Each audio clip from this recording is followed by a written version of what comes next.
Hello, hello. How are we doing, people? Like I said, back just in time for Champions League. Uh, got a good double box going. Copenhagen City, Leipzig, Madrid. You know what? Leipzig has attacking talent at this point. Fuck it. I'm saying they can. They can make a game out of it. Dani Olmo, Xavi Simmons, they'll make something. I'm hoping that they make something happen against Madrid. I'm not trying to watch a Madrid another like 2-3-0 fucking whooping. Same with Copenhagen. Oh, here, hit that shit. Oh, on the bounce back, goal. He might be offsides. Yeah, he's gonna be offsides. Don't even know if they're gonna review that. That looked like it was maybe like very easily offsides for Leipzig. Let's see. Oh yeah. Ooh, actually, no, he's not. Are they going to say that goalie got interfered with because he was not offsides? Uh, this could be a goal for Leipzig here. He was not offsides. Nah. VAR that shit. Yeah, this should be a goal for Leipzig here. Unless Papi Perez fucking put in the. Okay, I think they're saying the one of the players for Leipzig was offsides and he was interfering with the goalie. If I had to imagine, because I don't know, folks, that was very close. But hey, it just goes to show, hey, Leipzig can. Leipzig offensively.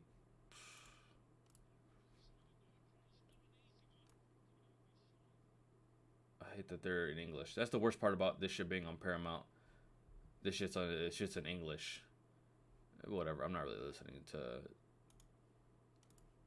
the games anyways. I'm listening to good slightly early. Just talking NBA, but listening or but watching these games. Honestly, I'd watch that later. I'll throw the sound on just in case I hear a goal or something, right? Yeah, so they're saying offsides in the Leipzig game for 39. I would have to guess because the guy who scored was very much not offsides. Um,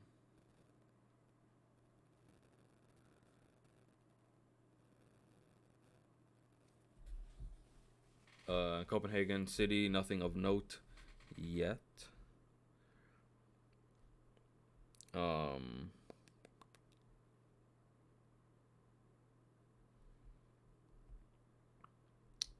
Let me see. Let me see. Anyone tweeting about it? No, not yet. Okay, I was like, just saying that Leipzig offsides was a bit iffy at best.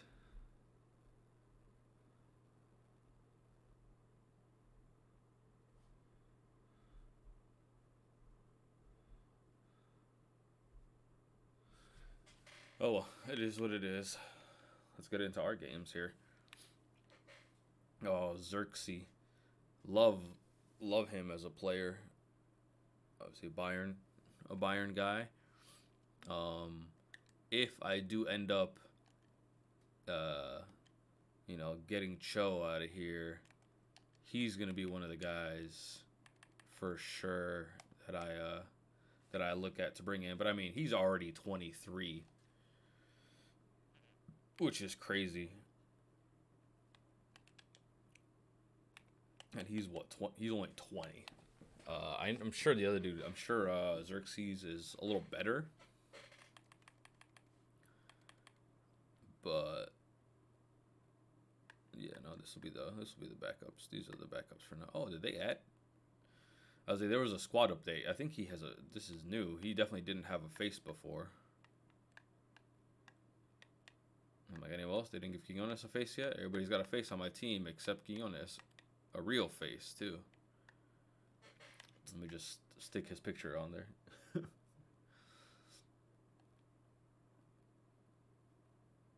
That was barely a foul there for Copenhagen.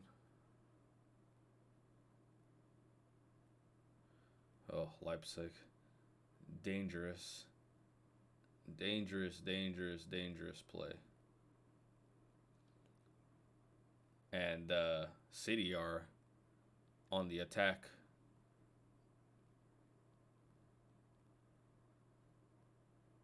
Good keep. Great keep by Copenhagen. They gotta be. He's saved a good amount of shots. He's definitely a good shot stopper. At least this Copenhagen goalie. You know, distribution and the rest of that stuff, coming out for crosses. We'll see. But yeah. Damn, that'd have been a nice little quick goal for Leipzig about 2 minutes into the game.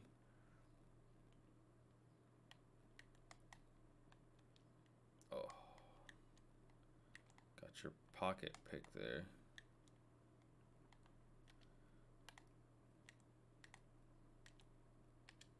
Oh, damn it.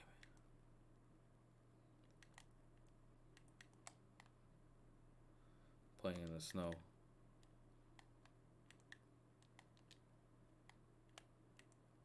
That's another thing, like, yeah, I know not everyone would enjoy it, but if the weather actually, like, played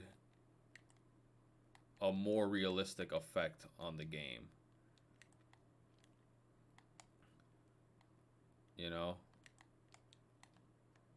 Like, hey, it's raining, hitting balls, bouncing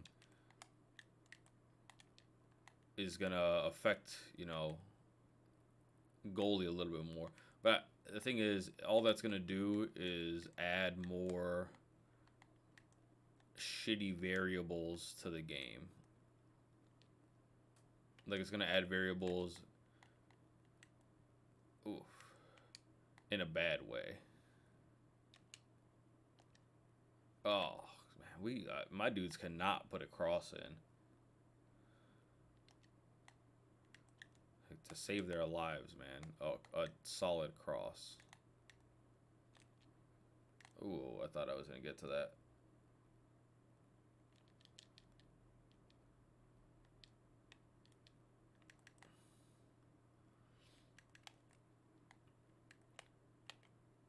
Oh.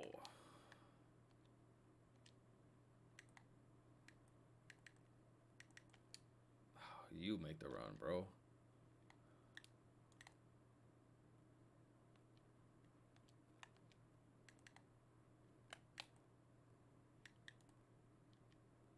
There's some fucking siren going off. Ooh, to be honest, in one of the this Copenhagen City game, someone's car outside the stadium is getting broken into or some shit. Leipzig again? Oof, bro. Oof. Goles que no regresan. That's another. That's their third like clear goal scoring chance. Granted, one of them was offsides, but then like pretty close from the offsides, they had another one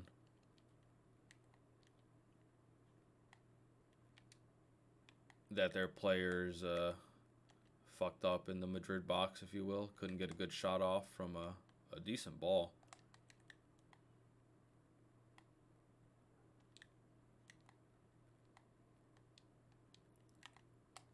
I'm just hoping, you know, Copenhagen can do something. It doesn't look like it.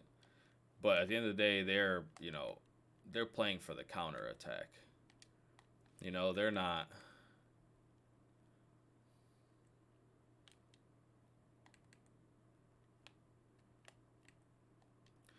Damn. No, there it goes. De Bruyne. Yeah, I guess no De Bruyne earlier is really that big of a deal.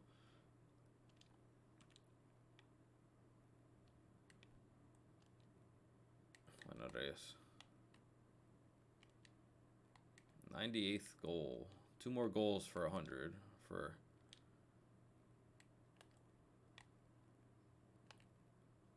Kevin. Yeah, I mean that's too easy there.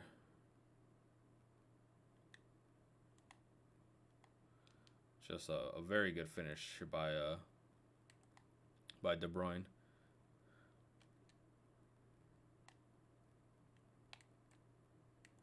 Damn it. Oh, I mean, fucking De Bruyne. It's just crazy how good that dude is, man. Literally didn't even like shoot that. He like passed that into. He very much passed that into the goal. So City up 1-0 early at Copenhagen. So what are we thinking? Are we thinking Copenhagen makes this interesting 3-1 and at least gets a goal in, or are we looking like 2-3-0? You know? Oh, come on, keep. I feel like that just goes to show, like, you know, Copenhagen played everyone in their group, everyone in our group, and Bayern's group, and their group, very well. You know, uh, they didn't beat Bayern, but I mean,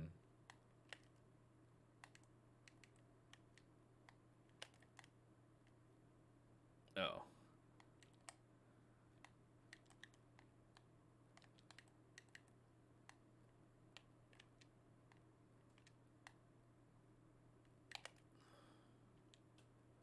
oh, damn it! Get to that earlier. Bueno, stop ball, beautiful.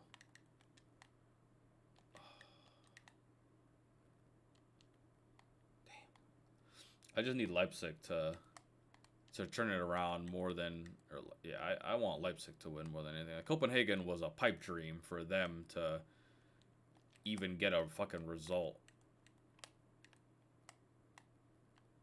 Ooh, good one, keep. Again, right? I didn't even think Copenhagen really had a chance at a result, but Leipzig for sure, especially how they're playing so far.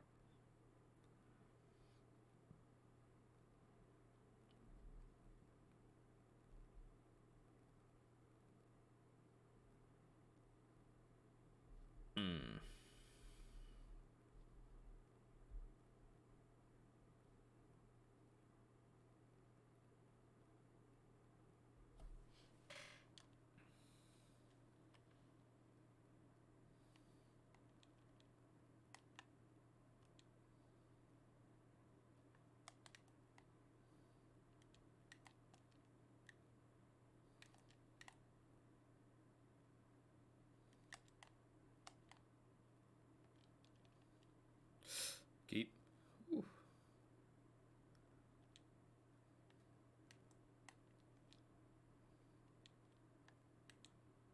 0-0 first half here. The snow is affecting us.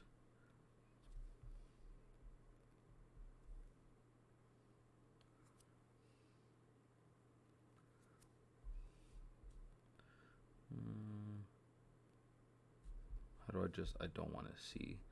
Oh well, that's the worst thing. When someone reposts something, you can't be like, "Oh, I want to see less of this person reposting shit," or, "Oh, I'm not a fan of whatever they reposted, whatever."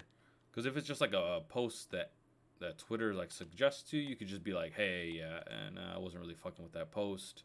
Don't show me that kind of shit." You know, that's not what I'm here for. Oh, come on, Olsen. You were moving to the ball, and then you said, "No, I'm gonna move away from the ball."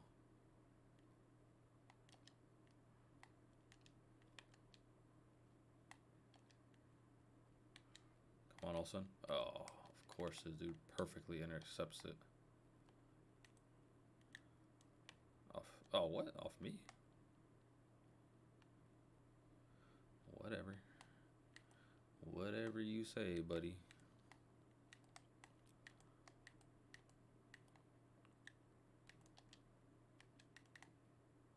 Let's go, Olsen.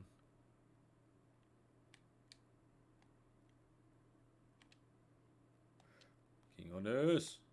Oh, can't be missing that one, man. Can I? No, can I pick which audio I listen to? It's like for the multi-stream, it really wants me to listen to this Copenhagen City. I think I'm actually just gonna throw on uh, the Madrid game by itself because Copenhagen game's already boring me in the fact that it is a lost cause. As soon as they got scored on, that shit was over. unfortunately.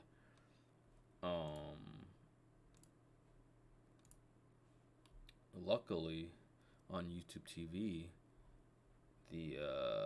the Leipzig Madrid game is on TUDN, so it's in Spanish.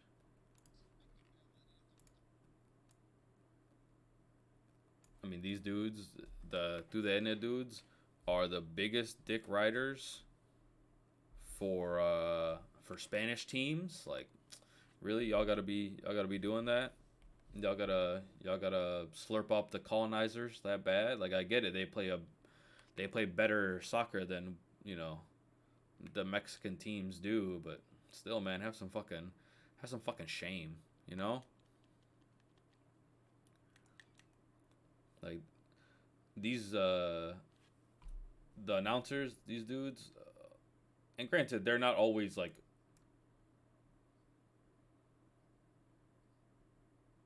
they're not always Mexican announcers announcing these games on through the NA and whatever. But I'm like, dude, you're a Mexican channel. Like, you're a Mexican-based media outlet. How are you still? I mean, well, still because it's fucking imposter syndrome, bro. We wish we could be them, so we're like, oh, next best thing we can all root for them and hope they prosper because it'll be like we win by proxy or some shit. I don't know. It's weird. It's my least favorite thing. It's one of my least favorite things, uh, among others, with the Mexican media.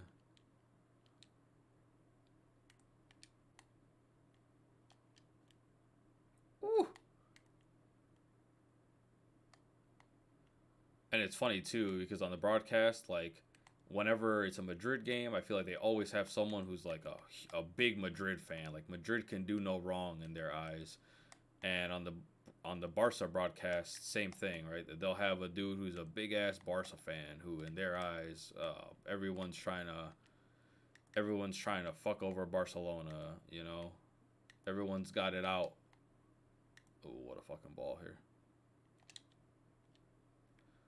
Oh, Quinones, why'd you stop? There you go. I was gonna say, why'd you stop? You still put your foot through it and put it in the back of the net here, but why did you fucking stop where you stopped? Like, I needed him to like move in a tiny bit more, move into that space a little bit more. Aurelio, you're tired. Rito can come in. Koulibaly's tired. Oh.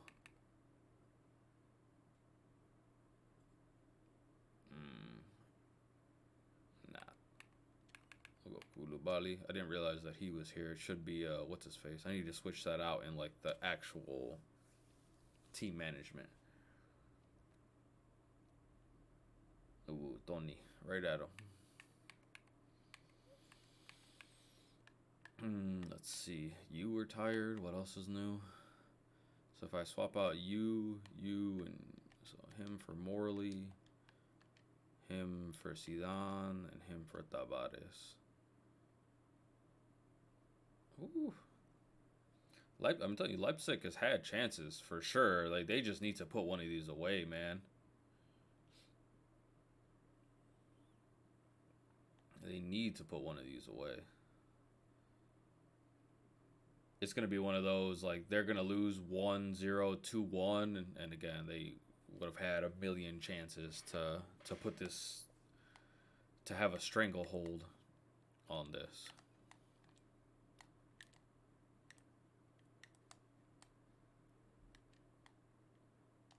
Oh, that's not what I was trying to pass it to, but, I mean,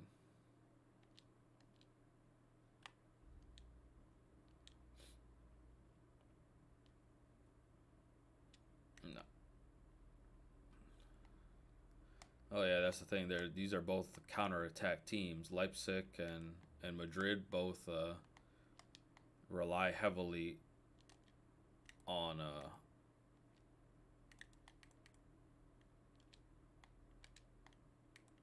I thought I could scoot it past him. But yeah, they're both, two of the best teams in transition in the Champions League. But I mean, hey, at this point, I'm still hoping for Leipzig win here. But if Leipzig aren't gonna win, let me at least get like a good, entertaining back and forth.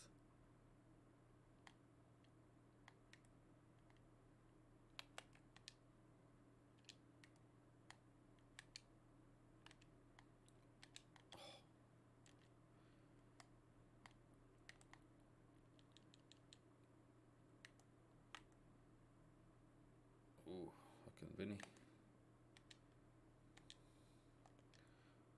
Ooh, Quinones looking for another banger. Oh, they're in Leipzig too. So Leipzig, you know.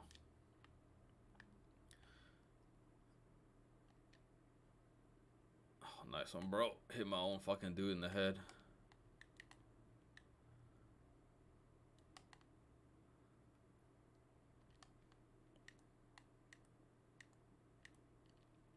Oh, Xerxes. Play on.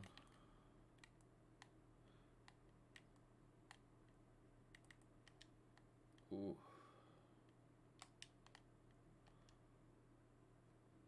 Oh, finish that, Morley. Yes, sir. Would it be there, kiddo?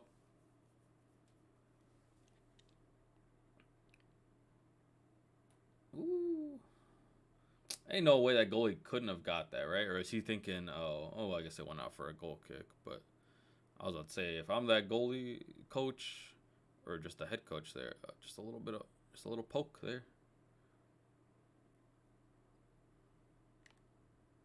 Just a little poke away there. Hey, look at Morley coming in and making an impact, you know?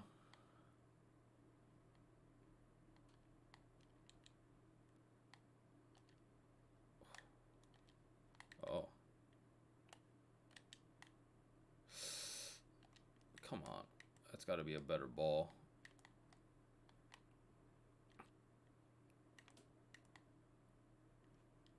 Oh, come on, man. No, Tabárez, you need to move back into that space, man. You can't just let that ball go over you.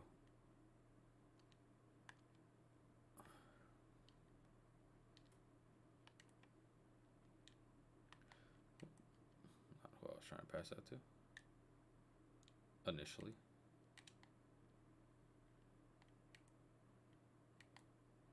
I don't know why my dude fell all stupid like that for.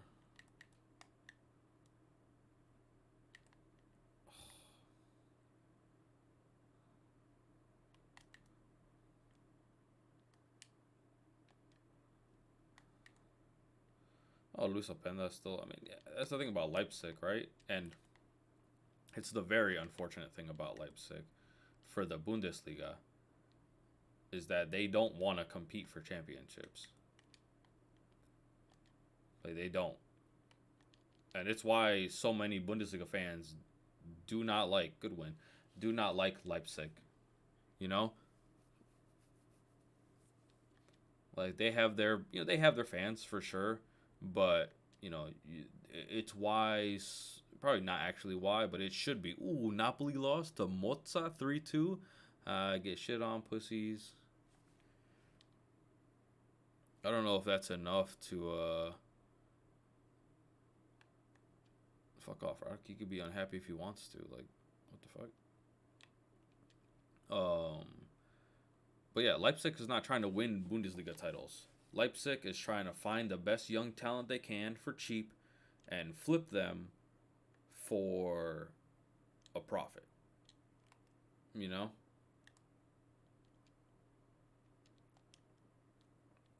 Like it is what it is, but that's what it is. That's what they do, you know? They're in the business of making money. As much money as they can make off of players, right? They'll get your Upamecano's for cheap and sell them to Bayern for a fuck ton of money, right? Your Konates, that's what they're gonna do to their Limers, their Werners, their everyone, Guardiol, right? The newest guy. But who on the Leipzig team now? Nkuku, right, to Chelsea. Who on this Leipzig team is most likely to get sold? Uh, Opa.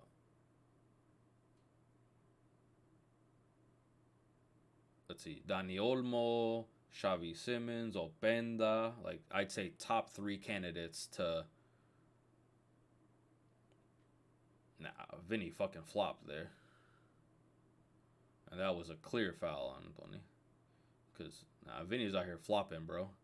You had did him, and then you just like, come on, finish the play. You already taken him on. Like, that was the hard part. Now just, go. Do something with the ball afterwards. I'll swap out Tavares just because he's a little tired and play Colombo here. But this is the right squad, so I don't want to change it here. I'll change it here. But that's the other thing too. Who's being pissy now?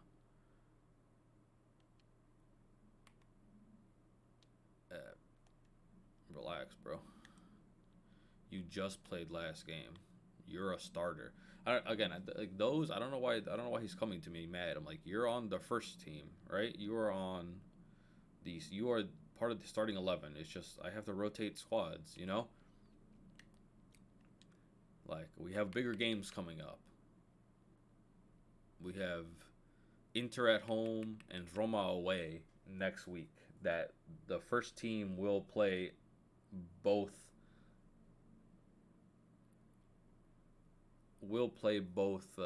games.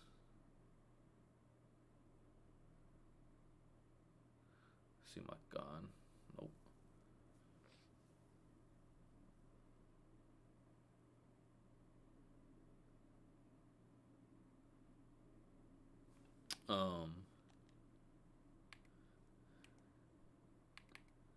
And fucking the announcers, the dudes are like, player gets fouled for Madrid, and yeah, it was a foul for sure. He's like, where's the cards at? Where are the cards at, ref?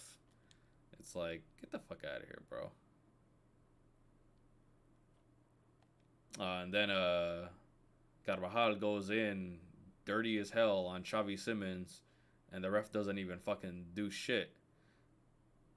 And if I'm these fucking Leipzig players, I'm getting into Dani Carvajal. Let me see. Let's see. What ball, bro? I mean, where is he gonna say I touched the ball? You were coming in from the right side. If you would have touched the ball at all, the ball would have went a different direction instead of staying in the same direction. And right, the dudes are kind of like, it wasn't too bad. There was nothing.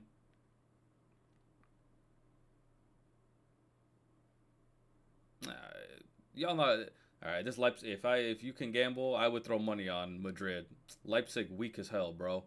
If I'm one of these Leipzig dudes,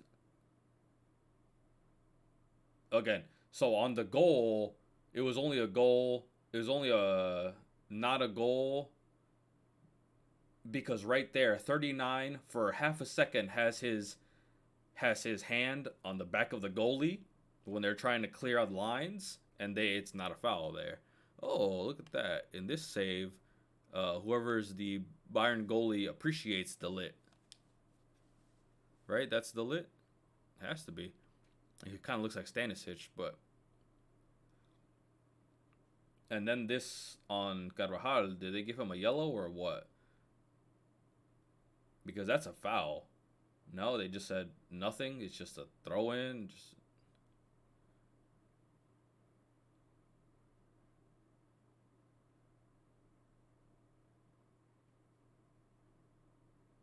That's whack as fuck, man. This ref is on some shit right there. What's the point of fucking VAR? Like, to me, this is what VAR should be.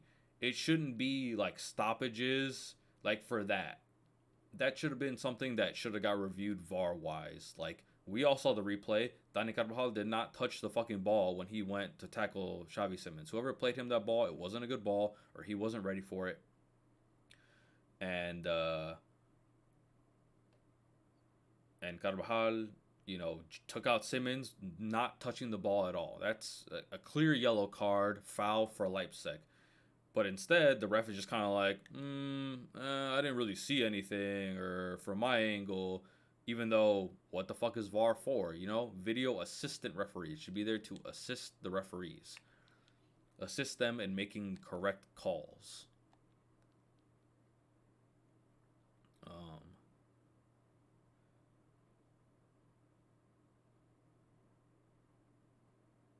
It needs to be one of those.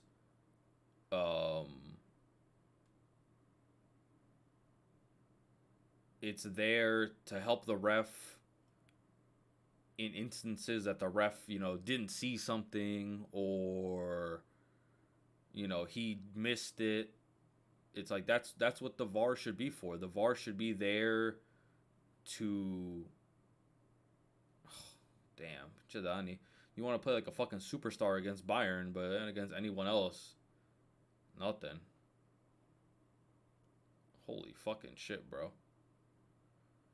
What the fuck are these Leipzig dudes doing? Again, to me, it just goes to show you the notion of letting players get. You might as well have shot that shit. Letting players like get comfortable. Like it happens in the NBA a lot. Like a team like the Mavs yesterday, right? They let Denny Avdia get comfortable. He was cooking them the whole first half. For 3 quarters, he was fucking cooking. But like right, he felt comfortable like the whole game.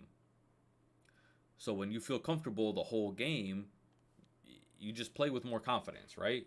When you're playing well, when you're comfortable, when you're not being bothered too much by the opposing team, it's easier to get into a rhythm, to get into a groove. And that's what happened when Bayern played Leipzig. They let them get into a groove, and then they fucking dog walked us because their players got into a groove, and they still have world class attacking players.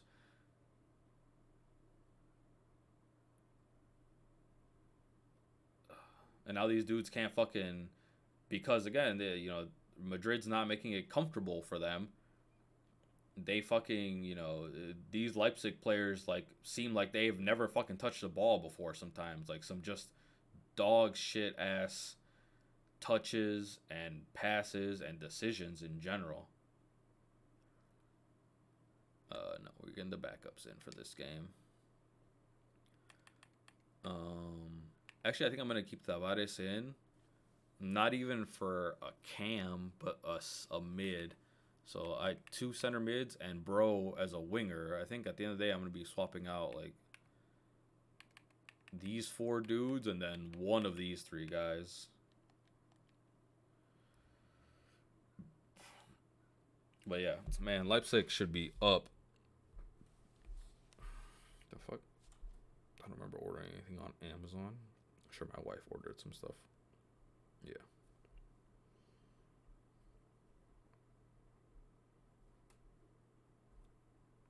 But yeah, no, Leipzig's just I guess if you will, they just don't got it. They just don't got it, folks. They I think we're first in our group here in our Europa League stages kind of regardless.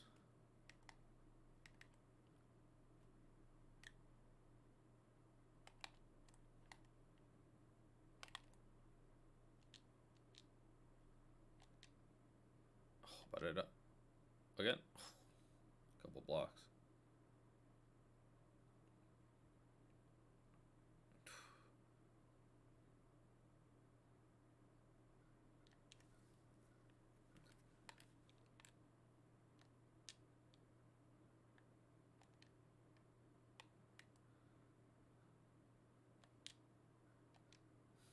Again, these dudes just glazing these Madrid players. Like, oh my god. He's the best thing since sliced bread. Oh.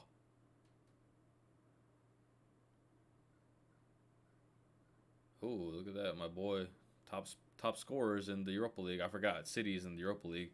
Ooh, and according to these dick riders, 1-1 over there at Copenhagen. Good shit. I'm just looking for some drama. You know, I want one of these. I'm rooting against Madrid and City, right? I'm looking for one of these smaller teams to fucking make some noise. See, Sue. Too easy. Yeah, this shit's over. That's why I had the backups in here, because we're on 15 points and this is our last game. So we'll have some time in between, right? We got to wait for Champions League teams to drop down and play your second place teams of this, and then we see who we play against.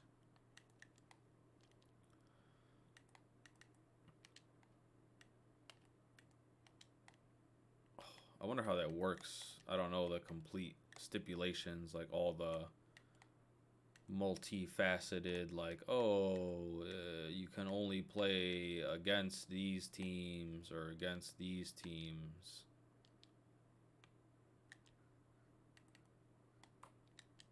Like if you're a first place team Europa League, you should not have to.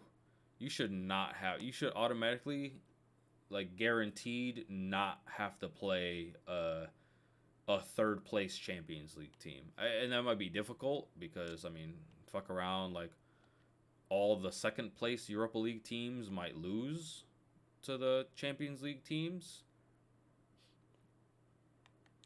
But yeah, again, right, that's tough. Like, you know, teams lose randomly, so you can't really be like, oh, you can only play, you know, that. I'm sure they might have some stipulations, like you can't play teams from the same league as your own. You can't play teams from your league if they drop down from Champions League or are in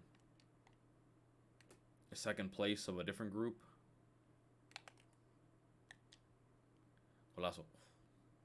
So that skill is not bad, but it's not the best for that little, like, the chop isn't that much better. Personally, I don't think it's that much better. Not who I wanted to pass it to. Barrera, Primera. Oh! Hit it with the wrong foot, too, and still got a decent shot there. He's a righty, I think. Actually, he might be a lefty. Hold on. I might be talking out of my ass. No, he's a righty, but he's got a 5-star. Everyone's a righty on this team, right? Except for Maurice and Alves and Bernardi. So my 3 center backs, or my 2 center backs and my left back, and my striker. Everyone else is right-footed.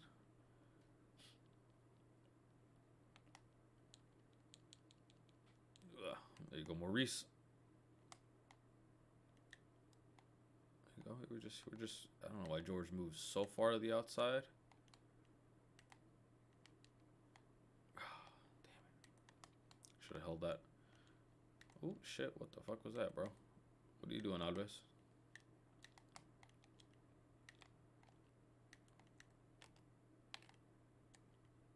Keep.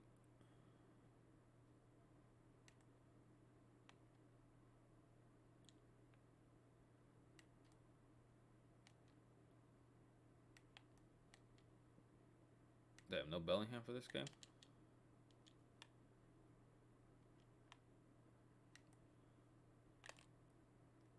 Oh, not what I wanted to do there. Oh, don't switch me, bro. I know who I want it to be.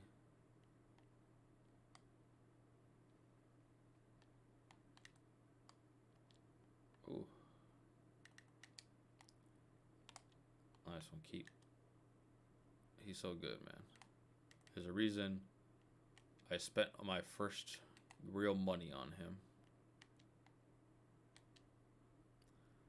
Oh my god. Damn. Some beautiful. That was the beautiful game right there. Just couldn't fucking finish it.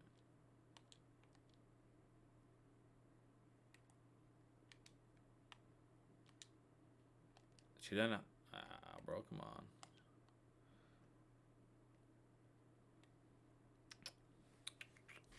What a shame. But hey, shout out to Copenhagen for again making that leg. Oh,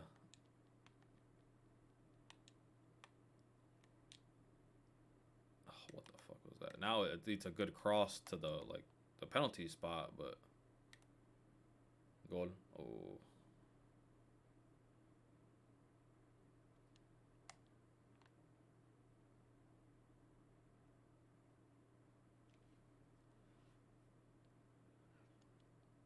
And that's crazy. That's how this is how important Bellingham is to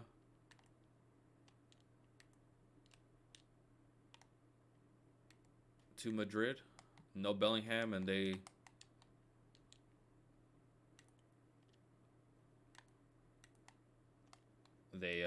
forgot how to play. God damn.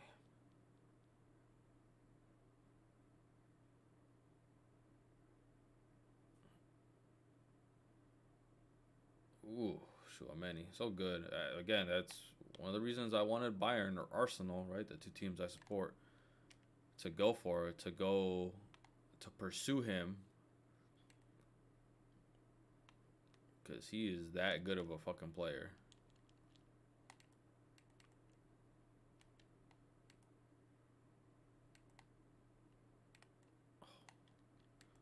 Damn. Losing the ball in transition there a little too much. Yep.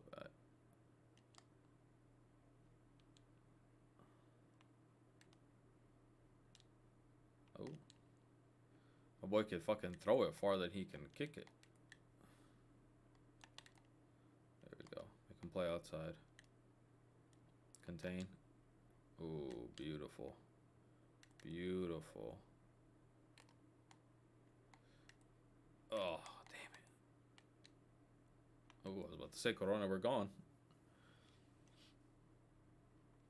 Ooh, counter. Nah. Klosterman. Solid enough.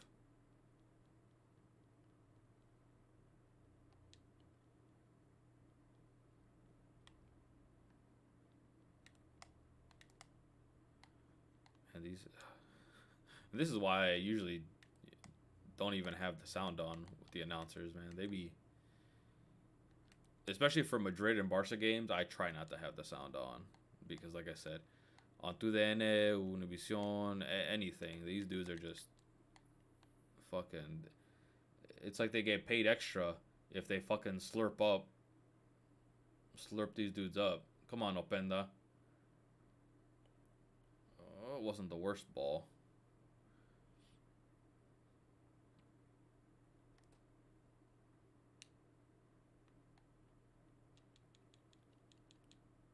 Good. I'd be mad at my players too. I'm like, come on, man, take someone on.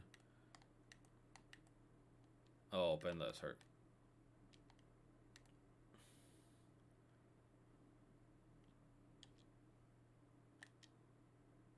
Ooh.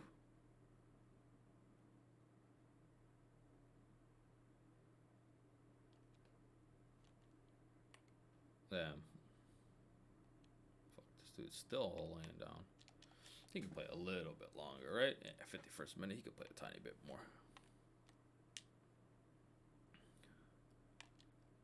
Oh.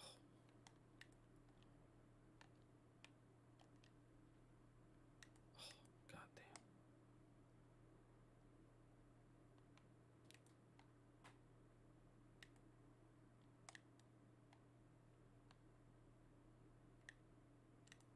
There you go. Defend.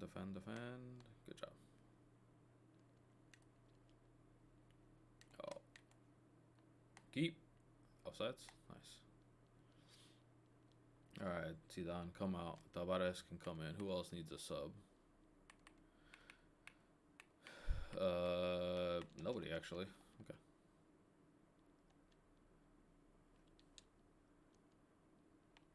Oh yeah, the new blue cards. Ah, damn it, City scored again. Fucking Bernardo Silva. Boo. Fuck him, Bernardo Silva.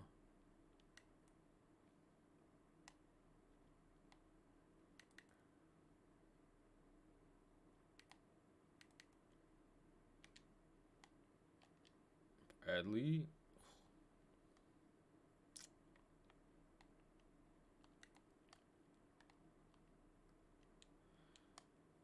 0-0 here in Leipzig. If I'm Leipzig, this is as disappointing as that pass was. That's how disappointing it was of a first half. Because you had the chances not to put Real Madrid away. That would be putting it a little too much there. That'd be overstating it a bit. But I mean, Leipzig could easily have a couple goals, you know? Like that goal that got called back for the foul on the goalie. That's a tough spot there. He doesn't really do much to the goalie, especially because they're like kind of jockeying for position, but you know how that works. Tavares, no. Tavares can just move up and play cam. Bro can come back. Oh no, not Bro. Ado can come in and play in the middle. 66, 63. So Bro can play out there. Swap them around. Run to the bathroom. I'll be right back. 2 seconds.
All right.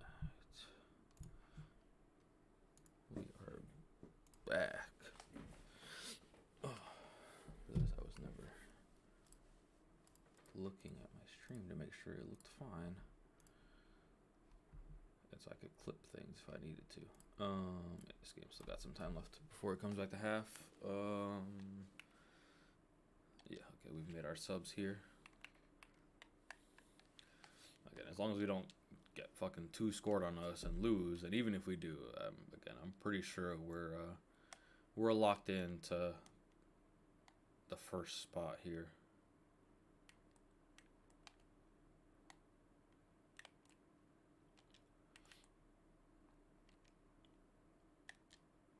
Ooh, oh, Morley, almost, kiddo, almost.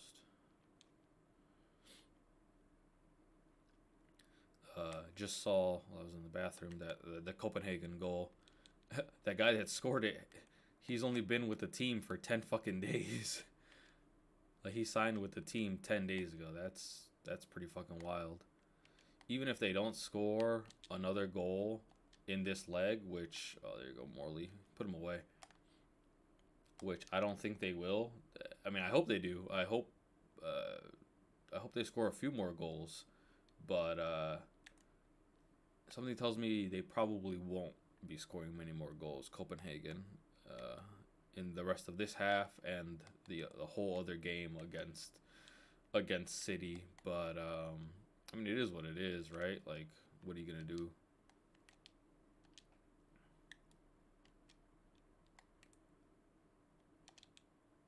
It's unfortunately one of those, like, well, thanks for coming kind of deals, right? Thanks for being here, but ooh, I just took that dude the fuck out.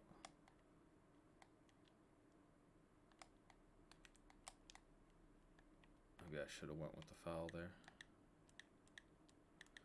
You know what? Yeah, there you go. I gotta stop defending that myself. I gotta let the CPU defend that.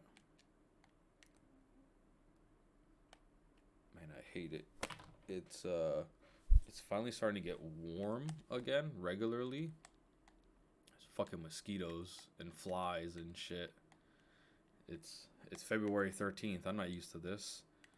We don't have insects back in fucking Illinois until April at earliest, I feel like. And now you tell me I have to worry about bugs in fucking February? I think not, sir. Oh, that's off of me, I think. Oh, no, it's not. Nice. Good defense. Good shit, Bradley. I assume that's who is in right now, Bradley. Yeah. Brad the man. Gomes. I see you, Morley. Feed him. He's on a hat trick. Oh, damn it, bro. Get that shit on target, my guy. Gotta get that on target. Oh, I still have another sub. Is it? Oh, this dude just tired. Okay, yeah. So, well, I mean,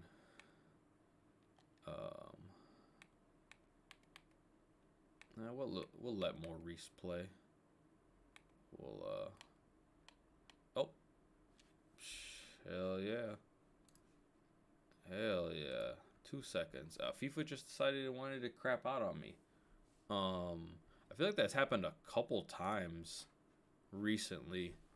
That FIFA, not even when I've been streaming, like just straight up has just stopped working. Like, it just cuts off.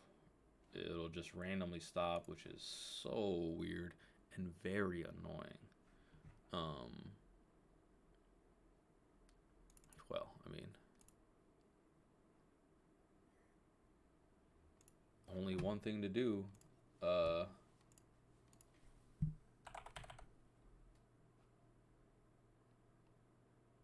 Only one thing to do.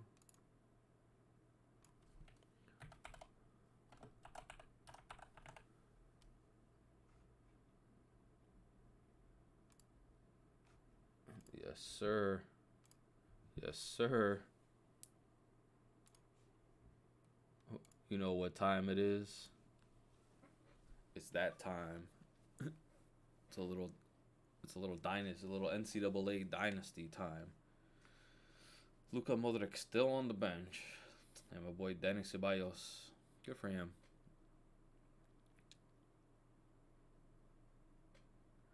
That used to be that used to be a problem for Bayern. A good problem. Having too many good players to play and not being able to play them all, right? Like right now, they're playing Kroos instead of Modric. But, if Kroos wasn't having a good game, you could always throw Modric in there. And coming off but an ugly loss to Texas, which, for the most part, unless Texas loses, I think they probably lose a couple games because they have the head-to-head against us. We're kind of fucked.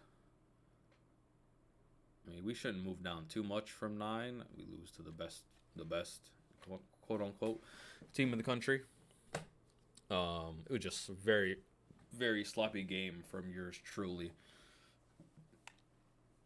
30 points, and I don't even remember how many picks I fucking threw that game. We bumped down to 13. That makes sense. And again, our only shot at a title is going to be to win out and hope Texas fucking slips up somewhere. Yeah, that's tough there for me. Did I lose anybody? Yep. A few dudes said, "Oh, you lost to Texas? We're not going to your school anymore." All right.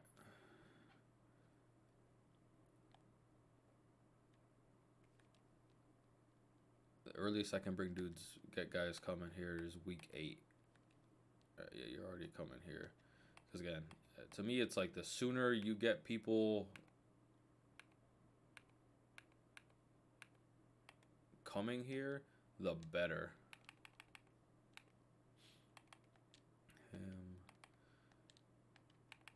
If I'm in your top 3, it's okay. Like, I'm his top player. I need to move up. I need to jump Notre Dame here into his 3rd spot. Hopefully I should be fine here.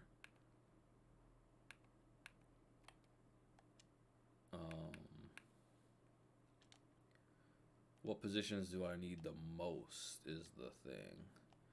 Free safety. I mean, yeah, kind of. And I guess could I just give everyone 15 hours at this point? Everyone but one person. So you really want to come here already. And okay, we'll do this. Yeah, sure, bro. I'll give you whatever jersey number you fucking want if you come here.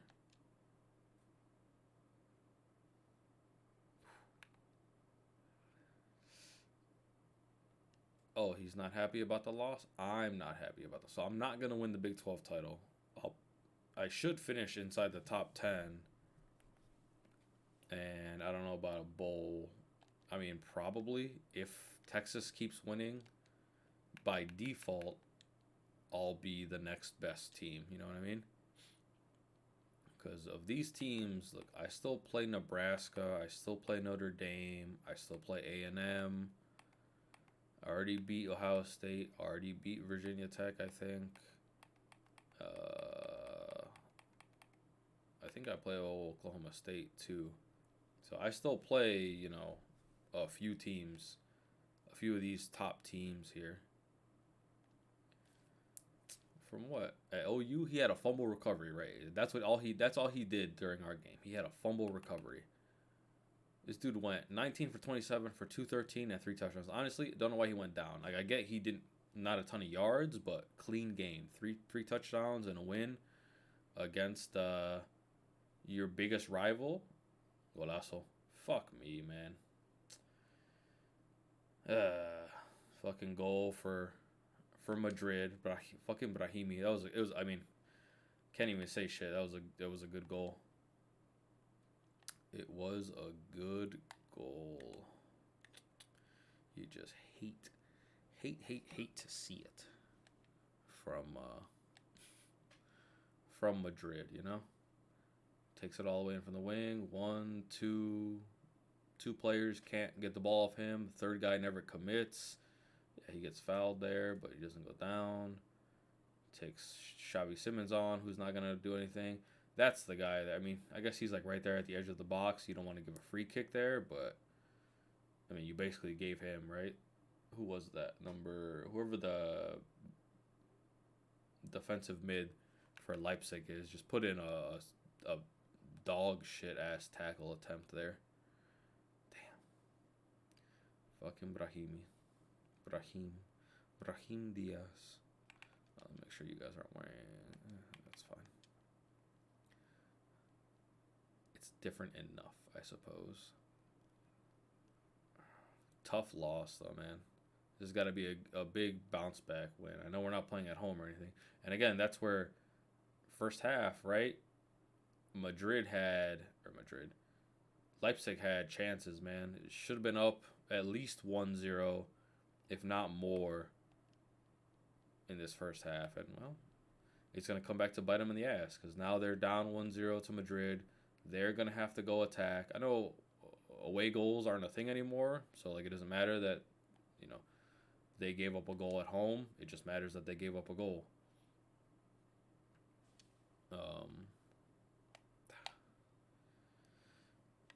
It's tough. It's tough to see, you know? When, if you will, like, you know what needs to happen in the sense of, like, well, these dudes just needed to put their chances away in the first half, and this would be a completely different game because then you have probably a Madrid who's going out and, you know, trying to get after this game a little bit more.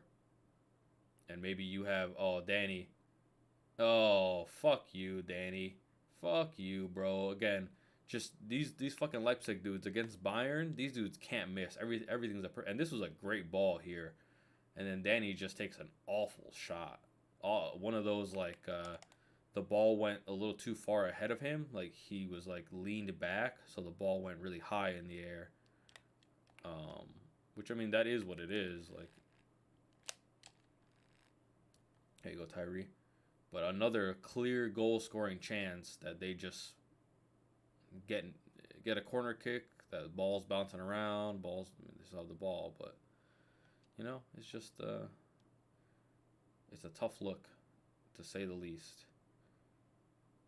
Again, and these fucking Leipzig players, like, again, against Bayern, damn. These might as well be this might as well be the best team I've ever seen play on a pitch together, and now suddenly these dudes forgot how to fucking do anything. Dynasty, what's he bitching about? Said he got hit in the face. He didn't get hit in the fucking face, bro. He got pushed around because he's...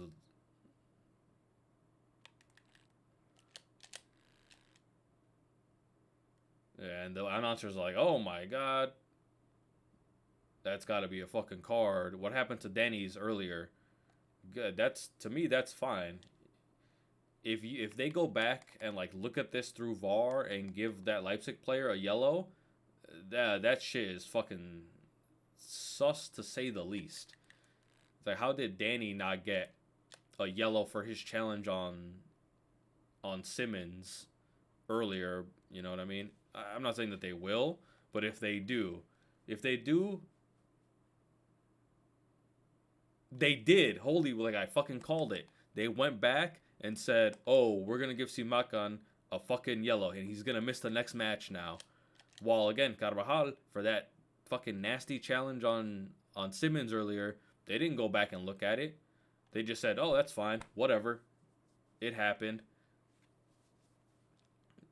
That's dog shit right there. If you're giving him a yellow for that, Carvajal should have gotten a yellow in the first half for that foul on Simmons.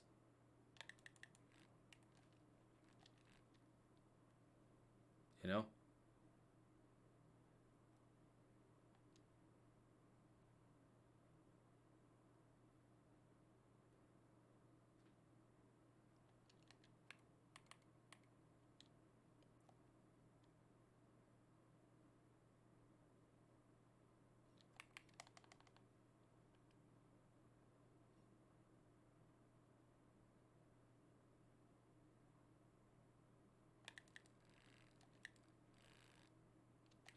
Oh, this fucking yeah, and of course the fucking announcers are like, nah. One of them is trying to be a little impartial and be like, oh yeah, you know, we get a bunch of like details and whatever, and there was a cross called early, like in the first half, that was nowhere near being a cross.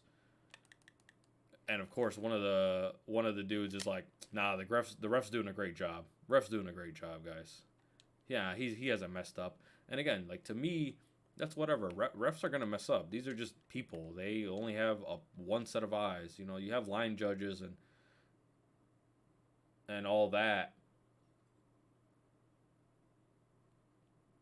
But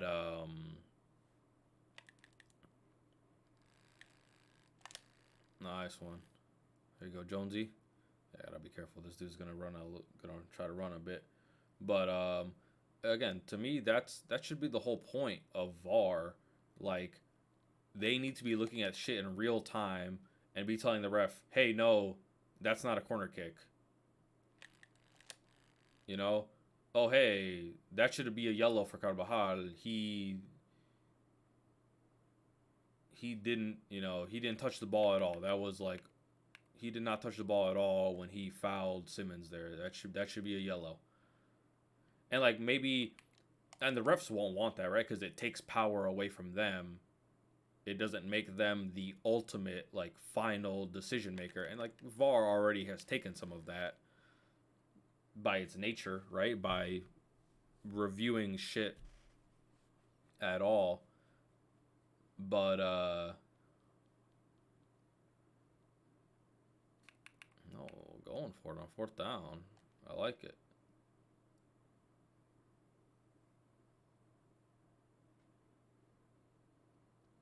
Is Show Many playing center back? He is. That's how fucking good he is as a player, bro. Is that he can fucking play center back.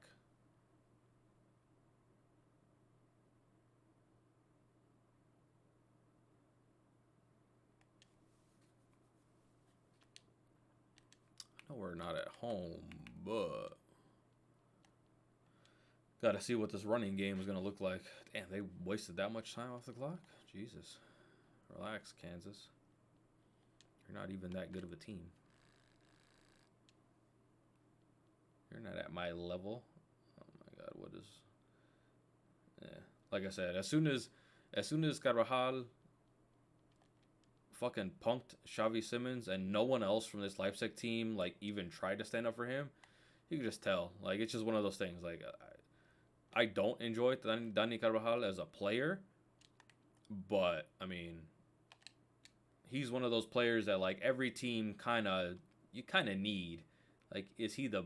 You would like him to be a better player, and he's still a good player, right? He plays at fucking Real Madrid. Like, they don't play him for no reason.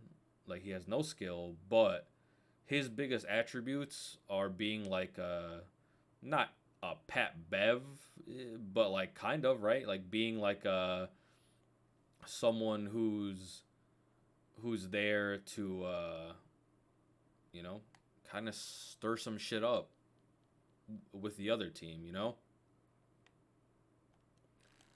Fuck. Jesus. I relax, Kansas fan. Good pressure though by Peoples. I'll give him that. Yeah, I'm gonna punt that. I'm gonna punt this. I have a decent punter. Play the field position game. Don't fuck around like the Texas game, because hey, at the end of the day, any team can beat us if we're gonna fuck around and let them beat us, right? If we're gonna not get this first down and give them a super short field.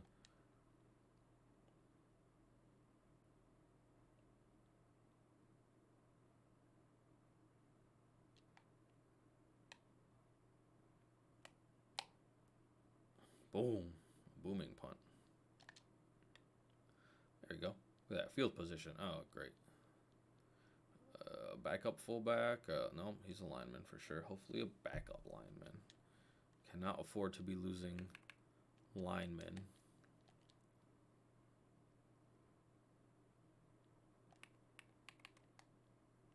I gotta be careful though, because this Edwards kid, dude wants to run a bit.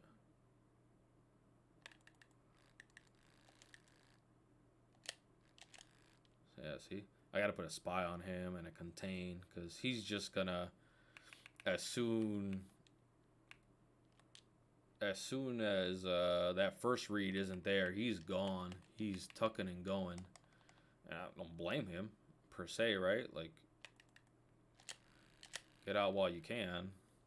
But,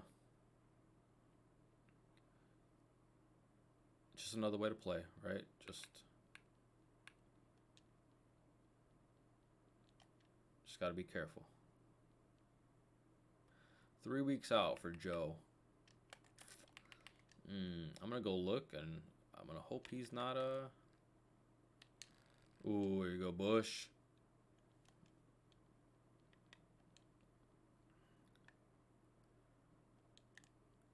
Oh, fullback. Oh, starting fullback?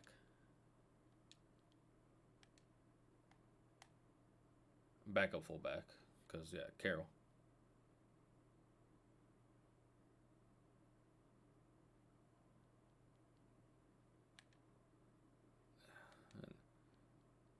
Now it's, again, right? It's why it sucks that Leipzig couldn't score in the first half. Because now, classic Madrid, you know? You're up 1-0. Everyone behind the ball. And, hey, we've got Vinny. We've got Rodrigo. We've got a good midfield.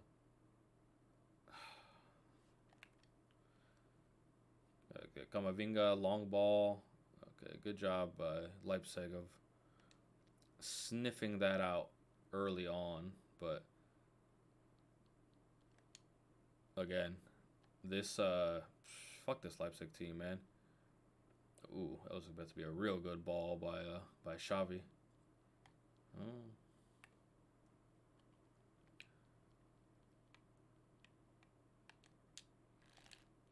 There you go, Bernard. Go get that.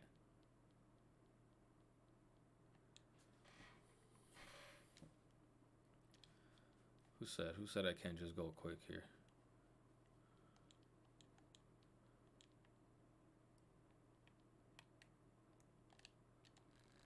There you go. There you go.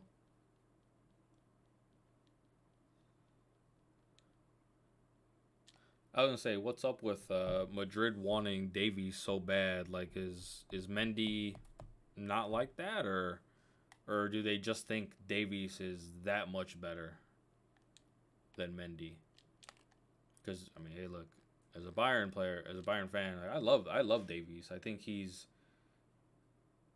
has very good potential, right? Oh, what a ball! Oh, that was a beautiful ball. Great great goalkeeping by the Madrid goalie. Oh, Dani Olmo, what the again, bro? Against Bayern, this dude is fucking Kevin De Bruyne. Like, every pass is a perfect pass, every shot is like a perfect ball. And then against these dudes, he wants to play like fucking me, bro. That was whack as fuck. Great ball by who? By Xavi Simmons? Yeah, a nice little turn. A good turn by Olmo. And then he just blasts that bitch into the 10th row instead of just hitting it across. Like, what was he going to do? Score from there? Again, man. Fuck this Leipzig team for how they're playing now versus how they played against Bayern. That's all I'll say. Fuck them. Now I hope they fucking lose at this point. Oh, nah, again. Like I was saying, these dudes are just shitting down their fucking leg. This dude could only get them to play well against fucking Bayern, and now they're over here pissing themselves. Still only 2-1 in Copenhagen. Honestly, that would be a great final score for Copenhagen. Only down by 1.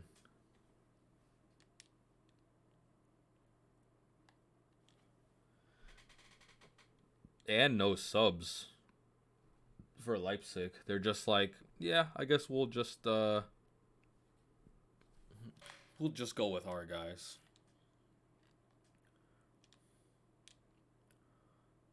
We'll just play with play with who we got out there. We don't need to make any subs.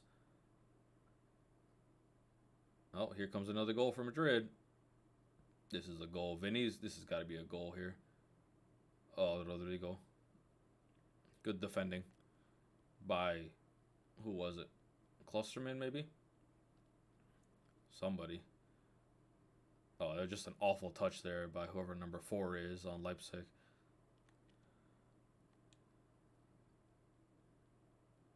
Ooh, good job. Or it wasn't even him. It ended up being their center mid that came in to slide at the end. But damn. Fucking Leipzig, man. Some fucking losers. Alright, let's see. According to Sportico, ESPN and the college football playoffs have signed a 6-year, $7.8 billion with a B dollar extension per The Athletic. The ESPN deal will not be finalized until the commissioners and the presidents vote on the structure and financials of the expanded college football playoffs. Again, they're probably going to move it up to like 8 teams, but it needs to be 6. Like, it never needs to be more than 6. It's like the simplest thing you can do. Just copy the NFL. Kind of. Obviously, they won't because they're just trying to get as much money out of this as they can. But it needs to be top 2 teams get a bye, and the other 4 teams play each other, right? Oh, there you go, Tyree. You can't throw it on you like that. Yeah, right. First and second team get a bye. There you go. A good yellow. Carvajal. Finally a yellow for Carvajal. Should be his second. Should be his second yellow. They wouldn't have given him if he had a yellow. The ref is too pussy to give him a yellow. And people will be like, well, that's not worth a second yellow. And it's like, that's bullshit. Like, that's such a stupid logic. Oh, that card isn't worth a second. Like, a second yellow is, like, different than just a yellow in general. Like, yellows are different. And, yeah, it's different in the sense that, well, that's his second. He's going to get a red. But don't commit another foul that's worthy of a yellow card. It was a breakaway. Like, that's a yellow card 10 times out of 10. You know. But, the refs are going to do that bullshit where it's like, well, I can't give him a second yellow for that. It's got to be like for a dangerous challenge or something that I won't get bitched at for by the fans for giving him a yellow. And like, to me, that's always been dumb as fuck. Because then it's like you're letting players know, as a defender myself, I'm like, oh, this dude's not giving out yellows for shit like this. Oh, I'm going to have to, like, basically, I'm going to have to do some dumbass shit to get thrown out of this game, right? Like, I'm going to have to, like, very obviously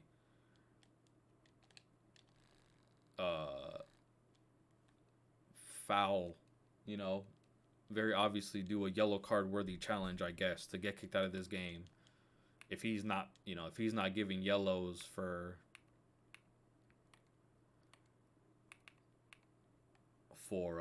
obvious yellow card situations anyways, And again, it's something that NBA teams don't do, and soccer teams, it feels like they never do. Jesus. I'm going to go for it, bro. I'm up 7-0, and I don't think this KU team is that good. Like, I don't care that we're only up. Whatever. Oh. Oh, my fucking God. Didn't get it either. Good shit. I mean, our O-line just got kind of pushed around here.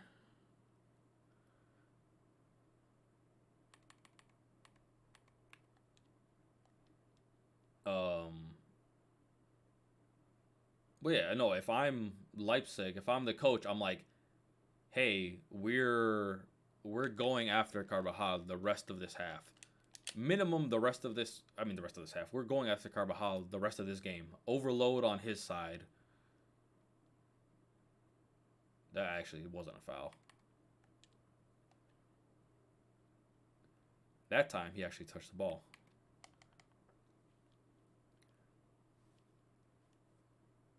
But again, right?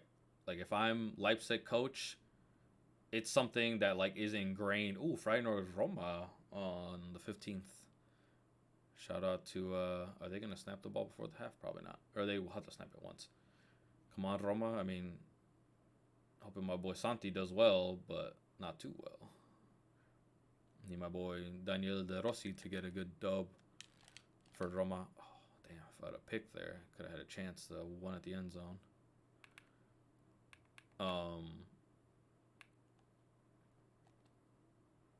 But yeah, like it's just something ingrained in my team.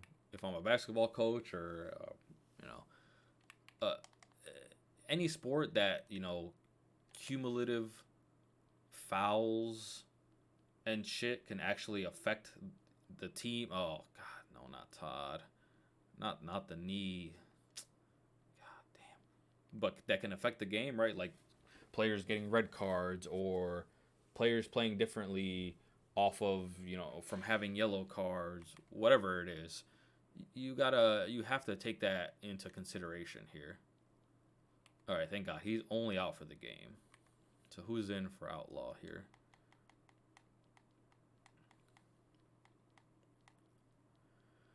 Outlaw's gone, so it's Tucker and Eric Lewis here.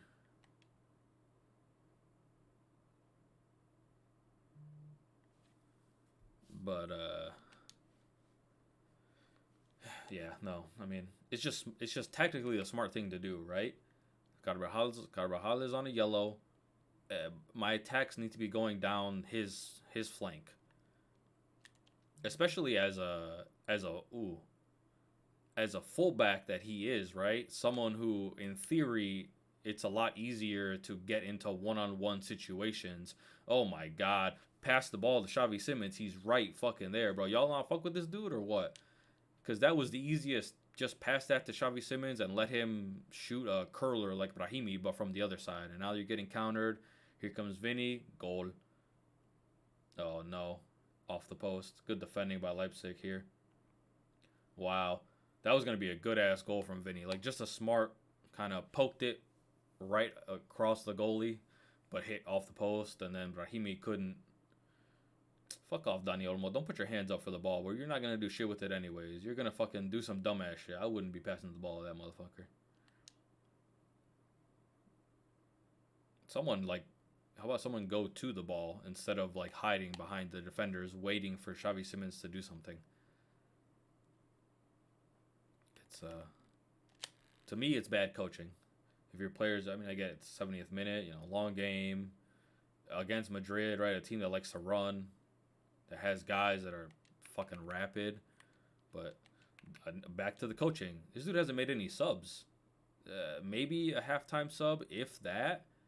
But it's like, bro, these dudes are fucking tired. Like, your dudes are tired. Like, if I'm some of these Leipzig players, I'm like, what are we doing, dude? Like, fucking make some subs. I hate everyone trying to be nice all the fucking time and like not say shit in interviews too. It's the most annoying thing. It's like, bro, fucking say something. Someone's got to have some fucking balls. Like, yeah, I thought a few of our players looked a little tired there towards the end of the game, but because I mean, let me just double check here. Yeah, no subs for either team. And if you're Madrid, why make subs? You're winning. You're playing well. But if you're Leipzig, make some fucking subs, man. Make some changes here. You're down at home. Oh, of course he fucking gets to that. Fucking Flores. Fucking Flores.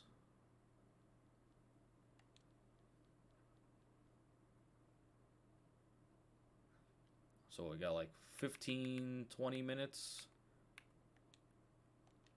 of this game. Oh, finally making some subs here. 3 subs now. Should have made these subs 10 minutes ago, bro. It just is what it is. And I hope Dani Olmo is one of the dudes coming out because he has been a disaster this game.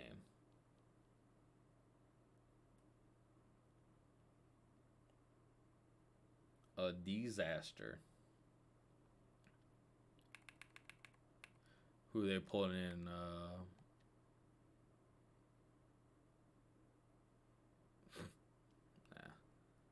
trash.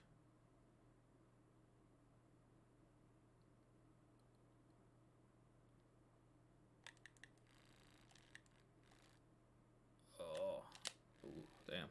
Fucking Frederick. Yeah, Danny Olmo, do something. All right, you asked for the ball, do something with it. Oh, yeah.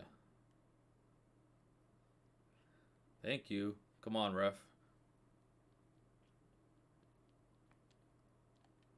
All right. Poulsen for Openda. Thank God. He heard me through the screen. He's taking Dani Olmo out. Thank the fucking Lord, bro. He's been disasterly. Elmas. Elmas for Olmo? Sure.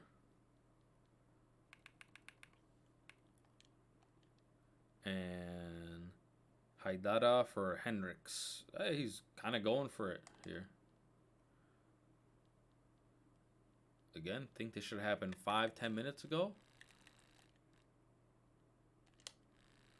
But hey, I'm not a... Who am I? I'm not a professional coach. I'm just a guy observing. I'm just an observer, you know? I'm just a noticer. Just noticing some things, you know?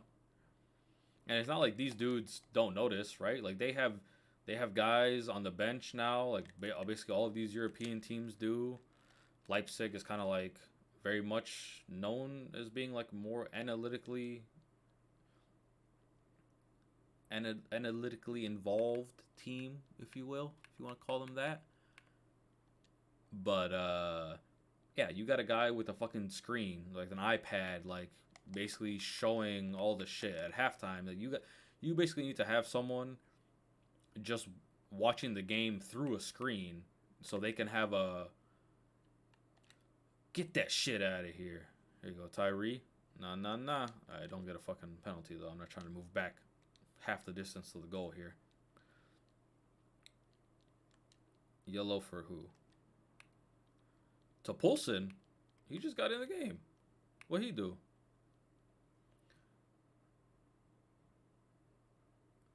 Oh, he got a yellow for that, but again, Carvajal, nothing in the first half against Simmons, you know? Ooh, there you go, Will. I mean, Poulsen probably doesn't care, right? He just came in the game, but you're going to play the next... I mean, unless he gets a fucking red, you're going to play the next game, so it's not like a big deal that... Throw it to Poulsen. Throw it to Poulsen, bro. Right there. Yeah, he's like, who the fuck am I throwing this ball to, bro? Ooh. Nah. Klosterman is quick. If he's not the best defender, which he's not, he's at least quick. Like, he's tall, but he's quick. He's a big body and he's quick. You know, it's a lot like Sule, right? Like he was quick for a big ass, for like being a huge guy. He's quick.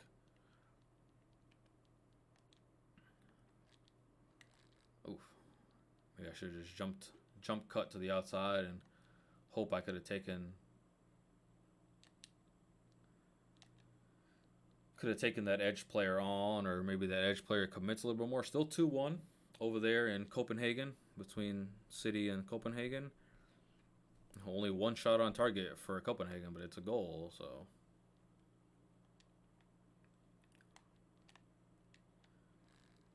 There you go, Beck. I don't need a first down there, so it's all right.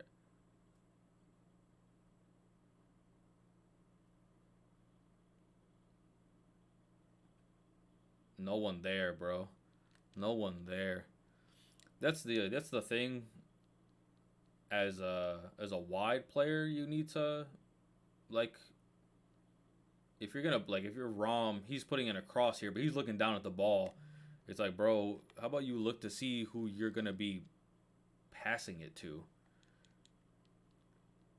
Like, you know you have the cross there. Like, that's the obvious thing to do. Now I'm gonna be going for it here. I will not be punting it.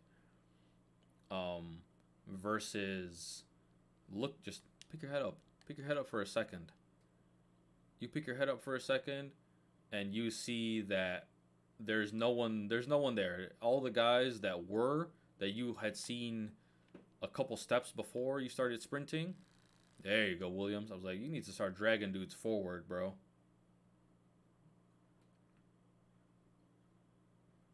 Oh, Jesus, bro. No wonder you're a fucking center back. That was a dog shit cross.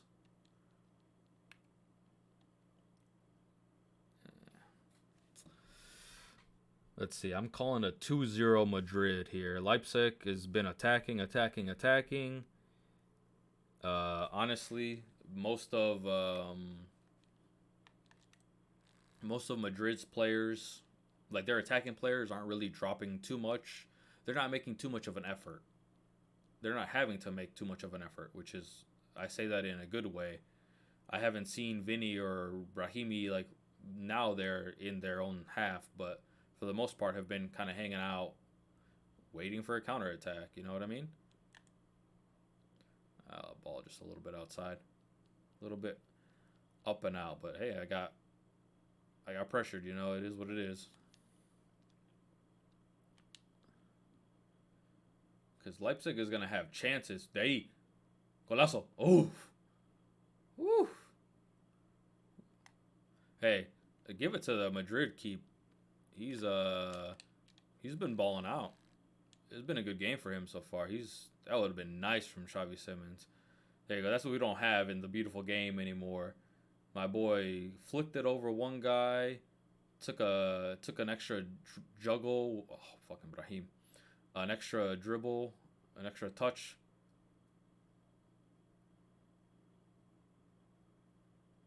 Gol! Oh, porterazo.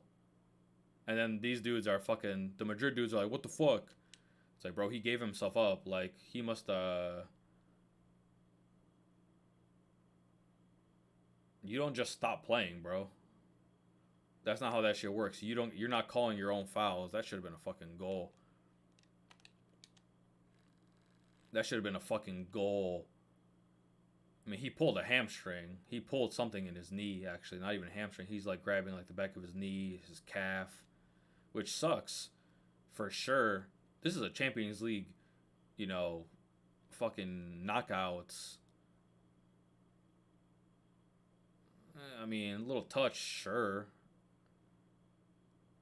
But he hurts himself there. He fucking he clearly like he puts his hand up for sure and starts grabbing at his leg, but that's like he pulled something. God damn. There you go, Will. Way to be there.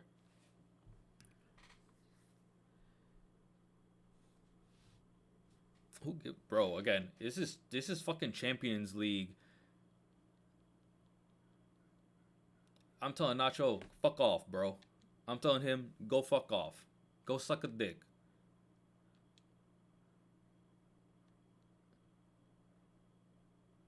Cause yeah, you acting like Madrid wouldn't have tried to score too. This is fucking Champions League knockout, bro. This isn't a fucking friendly. This is the cream of the crop. You're down 1-0 at home. You need a fucking goal, right? And again, fucking Leipzig just fucking can't. And I guess the announcer's like, oh, they're killing this. I'm like, bro, they like he hurt himself. Like he got hurt. It was a non-contact injury. He started to, rev up to make a little run there, and his fucking calf gave out. Don't know what. And Leipzig want the corner kick. So they're making subs. And again, Madrid players, Madrid fans are going to be like, what the fuck, blah, blah, blah. I'm like, shut the fuck up. Y'all would have done the same shit. Especially down 1-0 at home in Champions League knockouts. Oh, you're trying to score, bro. Like, I don't give a fuck. Give me that. There you go, Will. Ah, damn, I stepped out, but whatever. Lucas Vasquez. Jose Lu. So they took out Rodrigo for Jose Lu. I assume Carvajal out for Vasquez. Because Carvajal has a yellow, and again, they never went at him.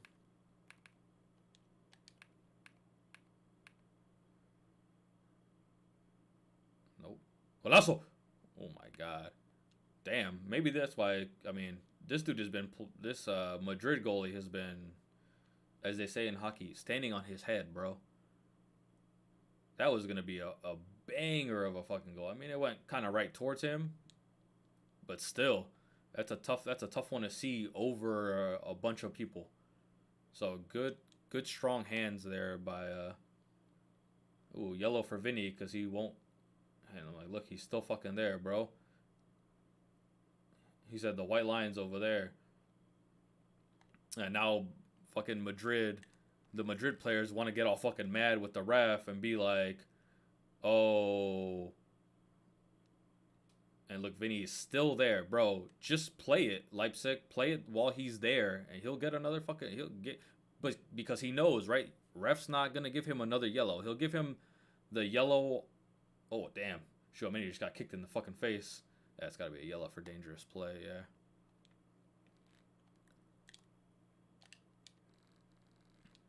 Get it up. Yeah. Now, I mean, I'm gonna say now Tchouaméni is gonna lay on the ground. He got kicked in the fucking face.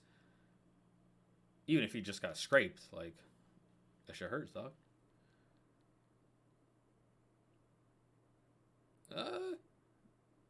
Did he really touch him though?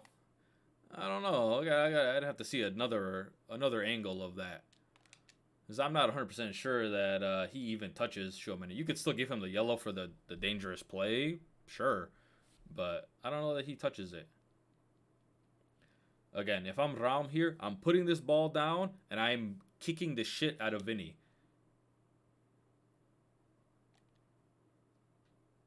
Yeah, it's a fucking yellow right there. And again, he kept doing it, is the fucking thing. Oh, yeah. Good challenge. 24 here for Leipzig. Having himself a little bit of a game.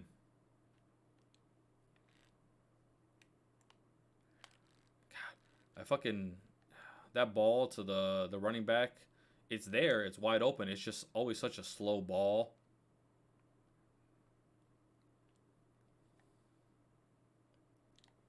Oh, Tchouaméni has easily been Madrid's best player this game. I'm gonna let this clock run down. I mean, I'll score it again to bump the stats.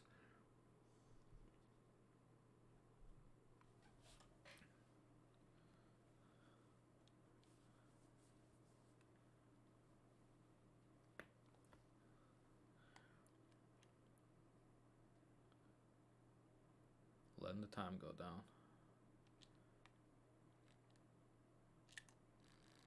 Damn, I thought I could juke a little bit better there.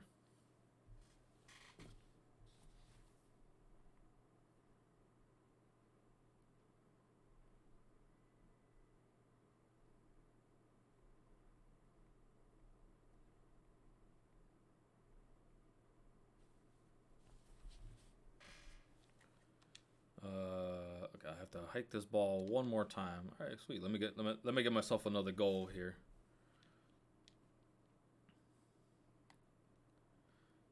Or another goal, another score here. Where? Williams. Oh, what a fucking route there by Will. Way to cut that upfield.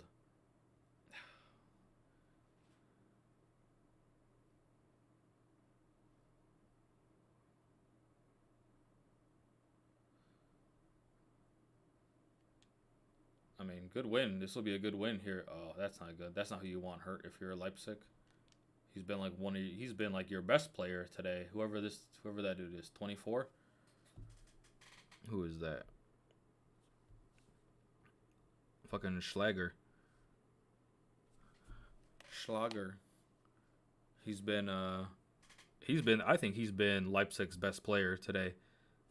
Outside of Simmons is like attacking threat as a complete player, like complete game, I think Schlager's had best game of any Leipzig player. Easily.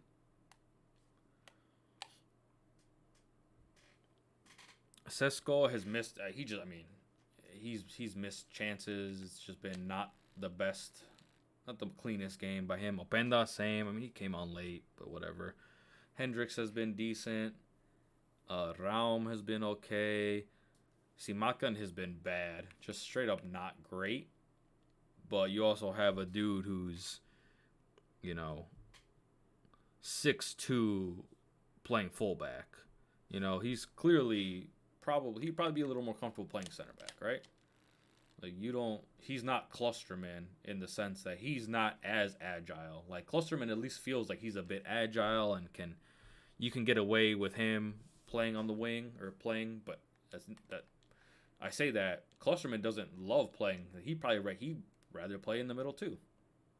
At 89th minute, you got a free kick, a dangerous free kick here. Give me that. Block for me. And that's a pick 6. Oh, what? Singleton. You gonna let him dog you down like that? My brother. What? You're gonna let Clancy just dog? Fuck, what is he? DK fucking Metcalf? I know Singleton's not the fastest fucking player on the planet, but 94 speed, 92 acceleration, 92 agility versus Schlager's out for Campbell. For Clancy with 89 speed, 85 agility, 91 acceleration. There is no way he should be catching you. Nah, that's keeper ball. There is no reason he should be catching you there. Oh no, we'll go for one more. Why not? I have no sportsmanship. If you don't want to lose by more points, don't give up more points, bro. Fucking simple. You know? Fuck sportsmanship, dog. Sportsmanship is fucking whack. Touchdown, no? Not a touchdown? That's what I get for saying sportsmanship is whack. Didn't even get a touchdown out of that. Pretty sure I caught that in the end zone. Can't even challenge it? Nah. All right, more yards. All right, 4 minutes added on. 1 minute's already gone by. So 3 more minutes of this this Leipzig game. Ooh, Wojbomb. The state of North Carolina has dropped 3 criminal counts, including a domestic violence, protective order violation, misdemeanor, a misdemeanor child abuse, and injury to personal property against the Charlotte Hornets Miles Bridges for lack of sufficient evidence, according to a document filed today in the Mecklenburg, North Carolina County Court and obtained by ESPN. So, apparently, Miles Bridges didn't do anything. Not that he didn't do anything. We've seen the pictures. He did that shit. What they're saying is all this shit is saying from Woj is that the court didn't find enough evidence, you know, to go forward with it or to do something else with it, you know? Whack. Here comes another goal. Here comes that last minute goal from Madrid. I mean, corner kick here.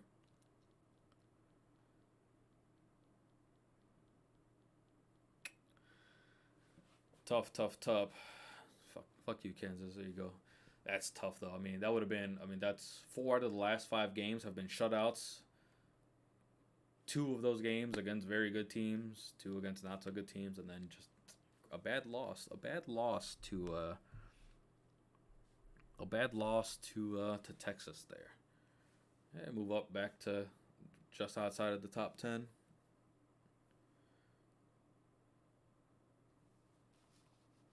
Punch out from the keep.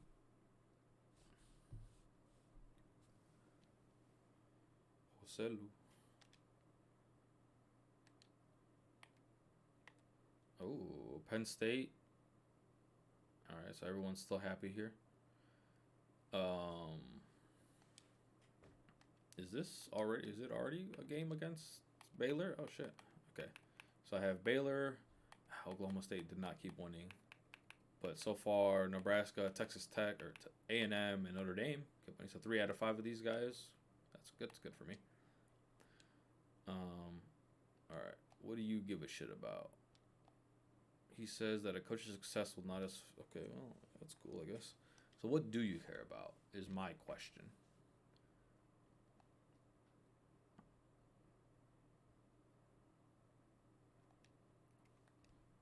So...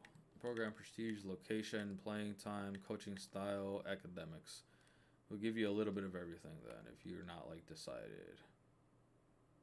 Oh shit, that would have been a random ass last second goal from Joselu.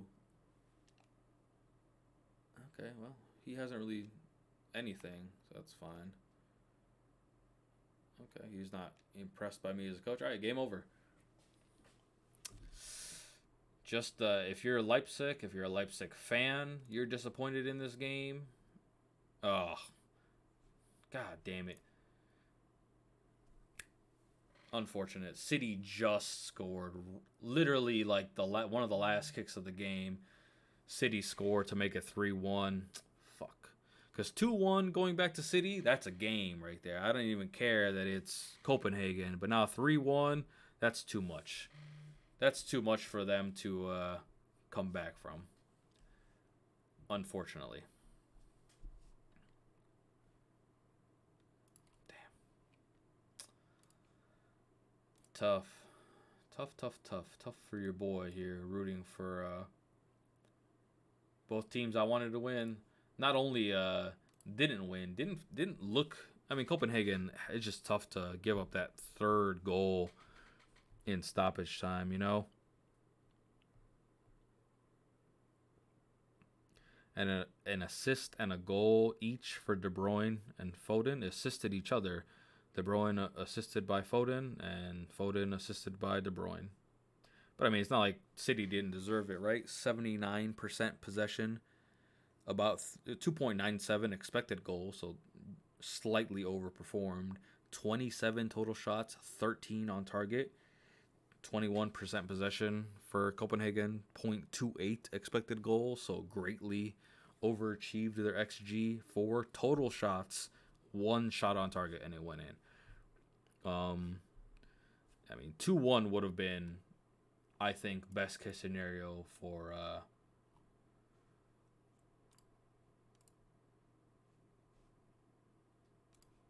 Copenhagen, but here we are.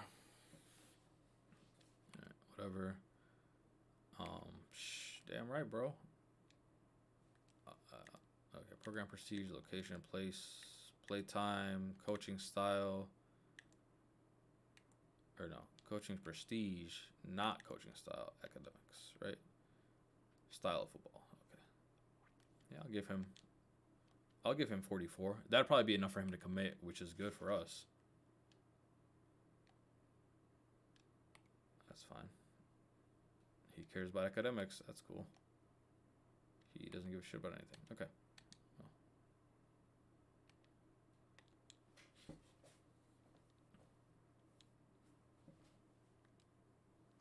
Ooh, just beat Michigan too. Right, they're still winning, and they're against. Oh, they play me next week, so they've all played their this week's game. So they play us next week. So undefeated going into our game, so that'll be good for us. Notre Dame still undefeated. A&M still undefeated. A lot of undefeated teams this year, huh? The one year that I'm not undefeated. Ooh, who'd they lose to? They lost to somebody. Hell yeah. That's huge for us. Who did they lose to?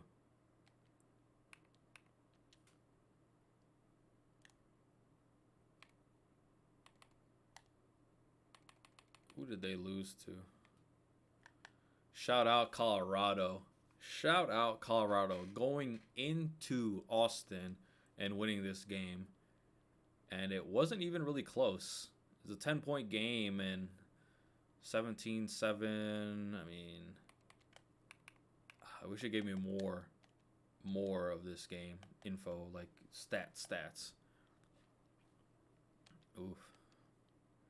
Okay. Hey. So you tell me there's a chance now, huh? Because here's the thing. So if I win out, I'm beating A&M. I'm beating Nebraska. Oklahoma State, sure. I think I might need Texas to lose another conference game for me to move up. Because, again, they have head-to-head on me. I believe that's how that works. I don't think there's a good candidate. I mean, so this dude, he's gonna get, let's see, 256, three. I mean, yeah, I mean, we can slow him down. If we slow him down, he'll drop down. Fuck around, get a wide receiver to win. I mean, the next Devontae Smith. Why not? We don't play him, so I mean, if he keeps balling out, I guess. 11 for 170 and 2 touchdowns, and he goes down. It's because they lost. So, you know, it's a narrative award. All right, well, I mean, there's still chances here for me.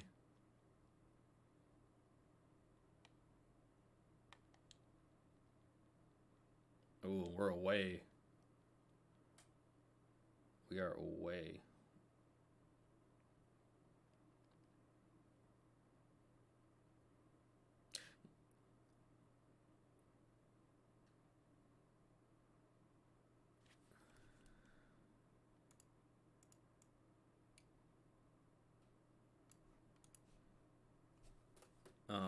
Yeah, so next game, good win for the Mavs last night.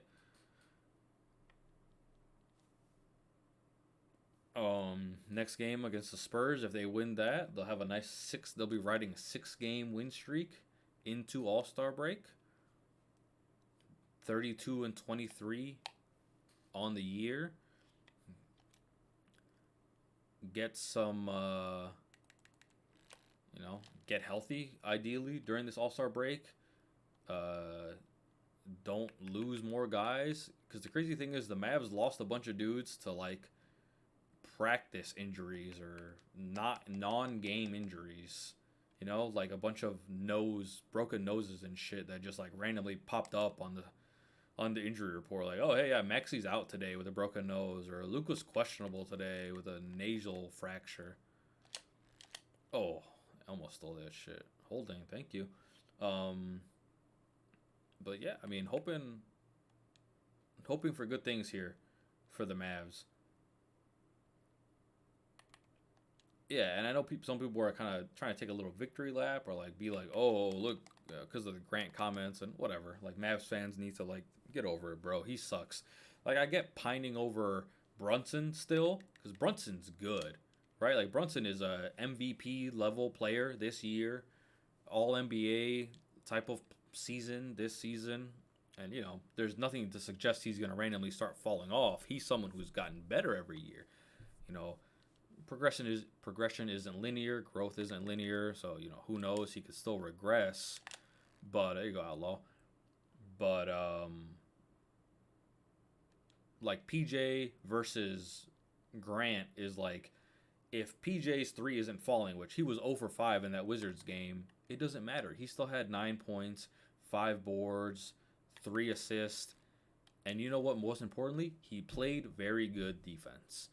Like, if his shot isn't falling, and the thing is, if PJ's shot isn't falling, he has a backup, right? That little floater that he hit a couple times towards the end of the game off of driving kicks, off of faking a shot at the 3-point line and driving in and getting a little post hook, little floater, little push shot, whatever you want to call it. He scored it a couple times at the end of the game. He only had 9 points, but a few of them happened right when you needed them, right at the end of the game. I'd rather have PJ Washington than Grant. Like, cool, Grant can randomly hit 4 or 5 threes for you, and maybe PJ, he's like a three threes in a game is like a lot for him.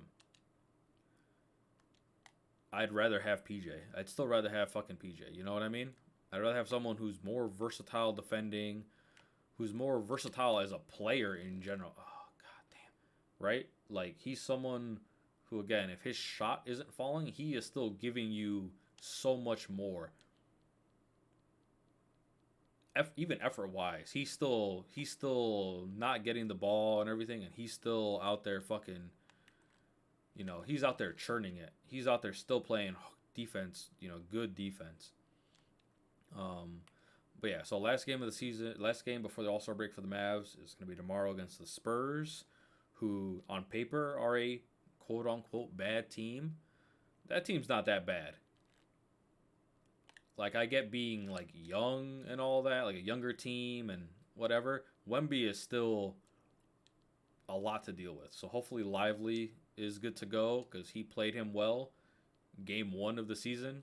But this isn't that same Spurs team. This isn't even the same Wemby, you know?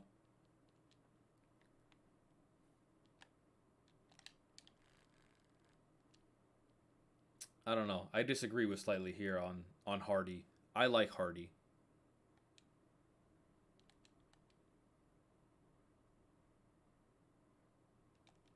Tim needs to get moved this offseason. Honestly, for even for straight up for dough, I would take that. Straight up for dough. Oh, what a fucking dot. What a ball. Woo. Woo. That's crazy. Um Doe for the nostalgia, if you will, right? Bringing him back to Dallas. He's one of Luca's dudes. Versatile defender, you know, that he can play the 3 and PJ can play the 4, or he can play the 4, PJ can play the 3, you know, kind of deal. Doe can play small ball 5 and PJ at the 4. That's like, sure, if for some reason Maxi's in foul trouble, if we want to go extra small still, but still have a bunch of 6'8", 6'9" guys out there. I would still enjoy Denny on the Mavs, because if you go Luca, Kai, Denny, PJ, Lively as your starting 5, that's a title contender, especially if off the bench it's Exum off the bench, it's Gafford off the bench, it's who else? Derek Jones Jr. off the bench, Maxi off the bench, Hardy off the bench. If that's your top 10 players, yeah, that's asking a little bit more from Hardy, but and in theory asking Exum to be more available. But hey, if he's not thrust into the starting lineup, where, you know, if Dante Exum is one of your, you know, because right now who is the 5 in Dallas? It's Luca, Kai, PJ, Lively, and who, right? That third, that 3. You just need a 3. You need a reliable 3 if you're the Mavs. 3-4, right? Someone that can guard from 2 to 4. You don't need to be able to guard 5s. We have other guys for that in theory, but you need to be able to guard 2 to 4 preferably. But how many guys are there like that in the league, right? How many? Oh, nice. You know, how many of those dudes even exist in the league? You know, that you could get for Tim more than anything. It's more about getting off of Tim for that player.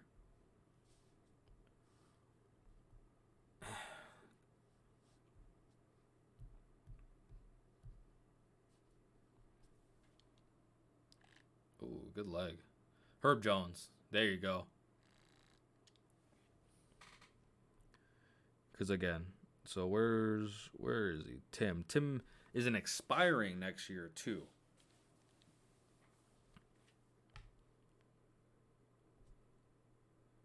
Right? So Tim is going to make, he's on a declining contract, which is nice. He's going to make 16.1 base salary next year.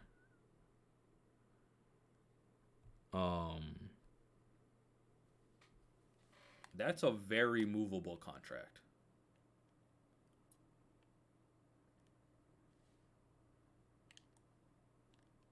Woo.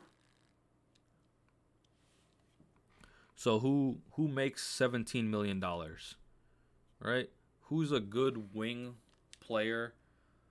Because again, all right, so perfect scenario is like a Paul George type, right? Someone who could play that position, is very good defensively, but also isn't a 0 on offense, or isn't just a catch and shoot guy on offense, preferably. And that's why I want Denny. Denny can do shit off the dribble. Denny can handle off the dribble a bit.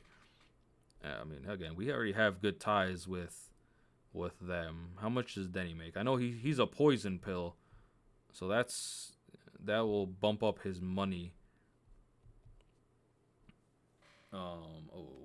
failed. Why?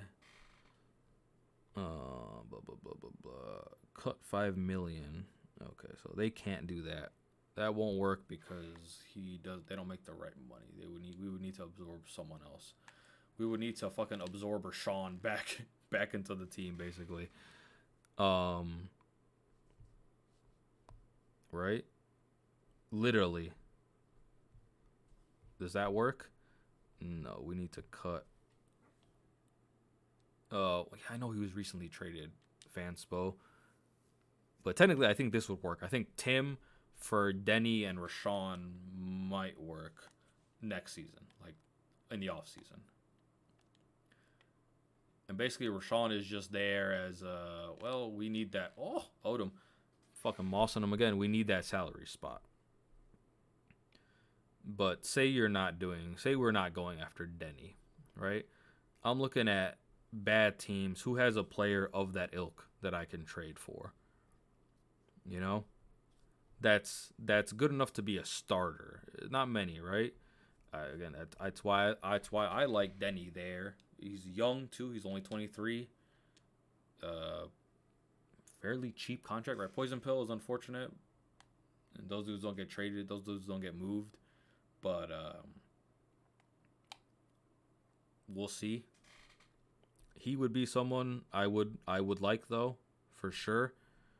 Let's see. Anyone on the Hornets? I mean, fucking Miles Bridges? No, I prefer not. I'll look elsewhere. On the Raptors, not really. They're a young team. They don't have that player, right? That player for them is Scotty, and they're not giving up Scotty. That's not happening. Jalen McDaniels, I mean, again, he's someone that is like, he's decent, but he's not someone I want starting for me. You know, and yeah. So again, and then we have the Nets. I mean, Cam Johnson, he's on. So Cam Johnson kind of makes a little bit too much money. He's 27 and he's due another 3 years of money after this year. So he makes 25 this year, 23.6 next year, 21.5 in 25, and then 23.6 in the last year of his deal. He wouldn't be bad. Mikal, I mean, I wish. We don't have enough for Mikal. Unless, again, the Nets just didn't sell at the right time. Because Mikal, his contract is increasing, but he's only going to have 2 years left on his deal, starting next summer. 23.3 and 24.9 is what he's owed in these next two years before his contract is up. Doe, I mean, yeah, he makes 13.9 this year, 14.9 next year, and he has a player option that I'm sure that's a hold, but I will decline. That I'm sure he's gonna pick up for, most likely will be picking up for $15.3 million in 2025. So he's technically could be expiring next year, but more likely than not, he will have 2 years left on his deal next year. And I like Doe, right? Bring him back to the Mavs, but he's a little bit of an older player, and he was already showing a little bit of wear and tear on the Mavs, but it was, again, because he had to be, like, the best defender, the linchpin of our defense. So putting him where he doesn't have to be the best defender, right, where you have putting him out there with a PJ Washington and a Lively or a Gafford when he's out there, or a Maxey as well. Because, again, this is someone who's going to be our 3 primarily. Good throwaway. So he's someone that I would look at. Though I would be looking at the Nets again as like teams that want to get rid of guys maybe that are looking to blow it up or should be looking to blow it up. The Hawks, DeAndre Hunter, I don't think he's good enough for the money he makes to be that 3 for you. Damn it. That's unfortunate. Bogdanovic, Bogey. I mean, he makes less money, but he's kind of like a Tim clone. He might not be as bad as Tim, like decision making wise, but he's not a great defender. He's a better defender than Tim, and I would take him over Tim. But he's also, you know, his deal is actually not as bad as it initially looked. So starting next year, he's gonna have two 2 years. So this year he's making 18. Next year he's at 17.2, and the year after he's at 16. So it's going down, and then 26 is a team option, so he can be an expiring next year if you want him to be, right? So he'll have 24. Well, no, he'll have minimum. Get that shit out of here. Minimum, he's under control until 25, which is fine, right? So you get him, say you trade for him in the offseason. You have him under control for 2 years, and then a team option if you want him for that third year. Again, another guy who's not that young. He's already 31, so maybe they don't have anyone else that I would want.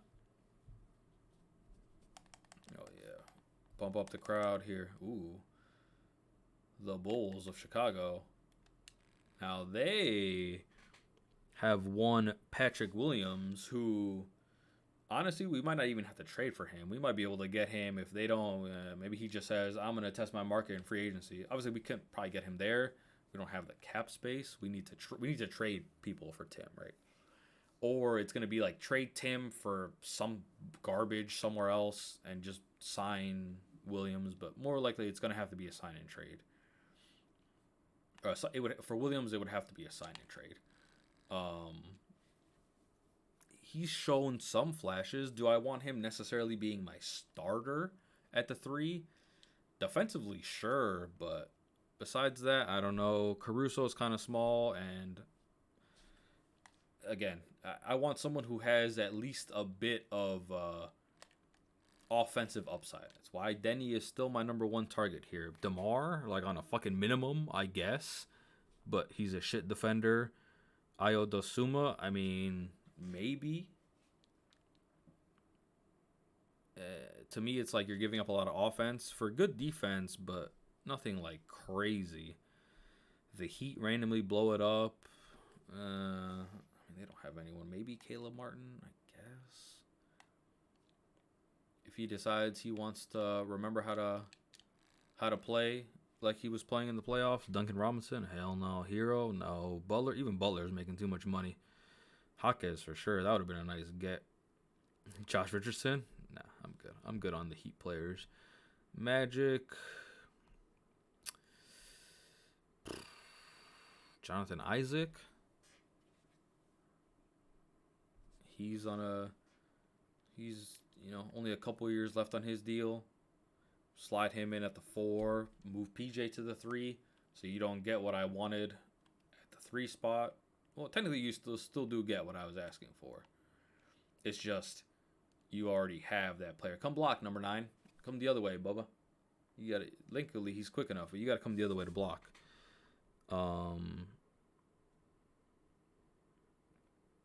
Chumo Kiki maybe, but I'm sure they're gonna re-sign him. Yeah, no one I like on the Magic. And then the rest of these teams above the Magic, I don't see them selling off players for Tim, right? The Pacers, who do they even have? They're not giving up Mathurin or Walker or probably even Neesmith, which again, that's not who I want as my starting 3. I guess I could also look at starting at someone to start at the 4 for me and kick PJ up to the 3 because he could guard 2 through 4. Like that's better for him to guard, right? Like he was clamping SGA in that Thunder game. And getting another plus defender next to him is only going to help. 76ers, again, unless they sign Tobias Harris to like a crazy cheap deal and then send him over to the Mavs, and even then, I don't really want fucking him. Let me get Batum as a vet on a cheap If I'm the Mavs, that'd be cool. He can still do something. He can still play a little defense, a little bit of playmaking. I like him, but sign and trade, no. All right, let's look at the team. Let's look at teams in the West. The Spurs aren't giving us anybody. They don't even have anyone to give us in that position. Next, the Trailblazers.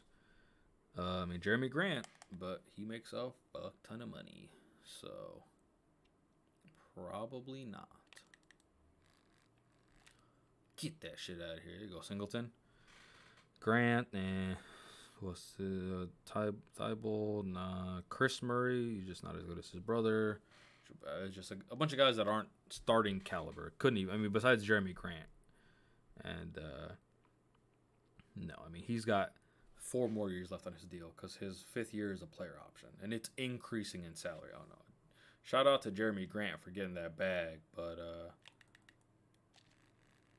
no, that shit's not being moved. Not for nothing, at least. The Grizzlies, they're not going to be looking to offload anyone. They're a contender next year.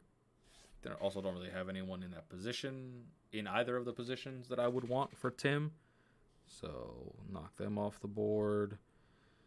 The Rockets, again, another team that I don't really see as a seller like that.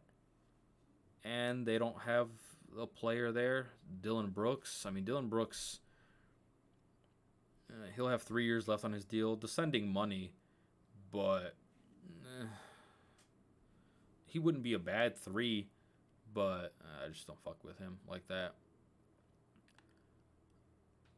When you got let go by a team trying to win in the Grizzlies, it's not a great look. Jason Tate is nice, but again, he's not really a starting center, a starting caliber player. Same with Tyrese, and just not guys that I would want at my starting 3 or 4.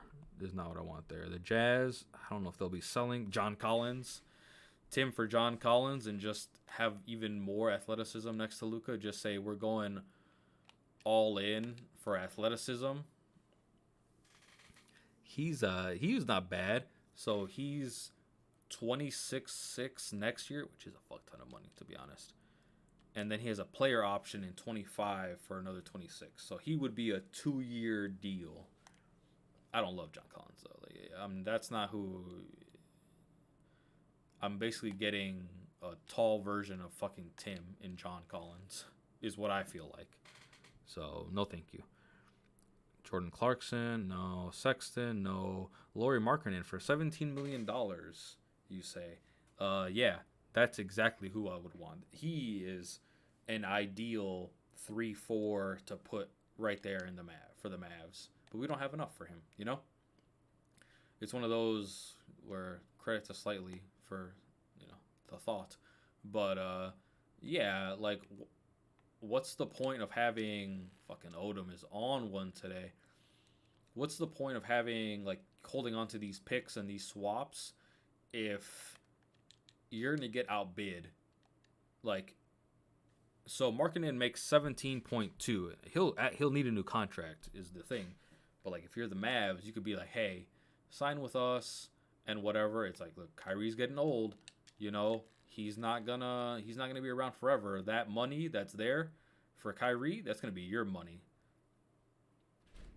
Because he's an expiring next year. I'm sure he's gonna, ink a new contract. He's gonna ink a new contract next year, right? So he makes 17.2 this year. And Martellus. Be big, baby. Off his fingertips. And he makes 18 mil next year in 24, and then his contract is over.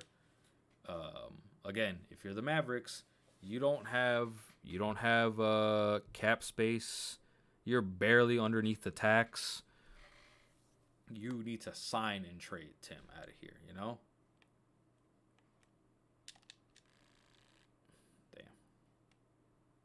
Yeah, we'll go no huddle here. We can go at the line and see what we want here. Hey. The play how it was meant to be. Just for a first down. There you go. I mean, Odom again, just crushing it, holding on to ball. 6 for 105, 104 in the first half. Balling the fuck out, man. Okay, here you go. We'll do that, and then we'll just straight up Tim for Laurie.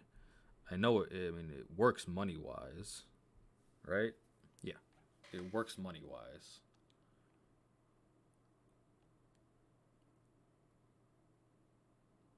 But that was never the problem, right? The money was never the issue with Tim for Laurie. It's the Mavs don't have fucking picks to go along with it. You know, say this is the last real big move that the Mavs make in the Luka era. You know, you're trading. It's basically going to be you're trading what you can in straight up picks and then swaps.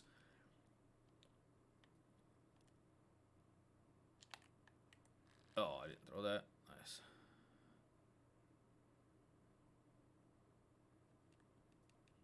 All right, whatever field goal it is.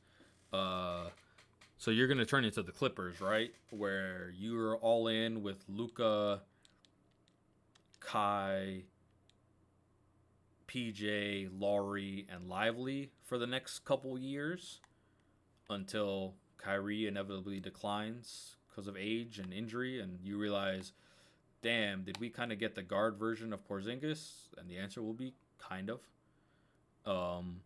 But in theory, then hopefully you can. So Kyrie's got 3 years left on the deal. Like, let's say you bring in Laurie. Okay, so Kyrie. Let me just check his thing. So he's 37 this year, 40 next year, and then a player option for 42.9 in 25. I'm not going to say, because look, if he's healthy, he's going to be back next year regardless. But if then next year he's kind of looking a little sus, just injuries again, you know, and it's Luka having to carry the guys again, then maybe yeah, it turns into we try to flip Kyrie, you know, as an older player, and then we build around Luka, Laurie, PJ, Lively, and hey, who's that music? Whose music is that? Is that I hear coming out of the tunnel to be our starting 2 guard now? Is that Josh Green's music? So now it's Luka, Josh, PJ, Laurie, Lively. And that I can handle. You know, I can live with that. If Josh, you know, continues to grow at least a little bit and, you know, handles starting job better than he's handled coming off the bench, or, you know, when he's just playing with Luka, he seems to play better.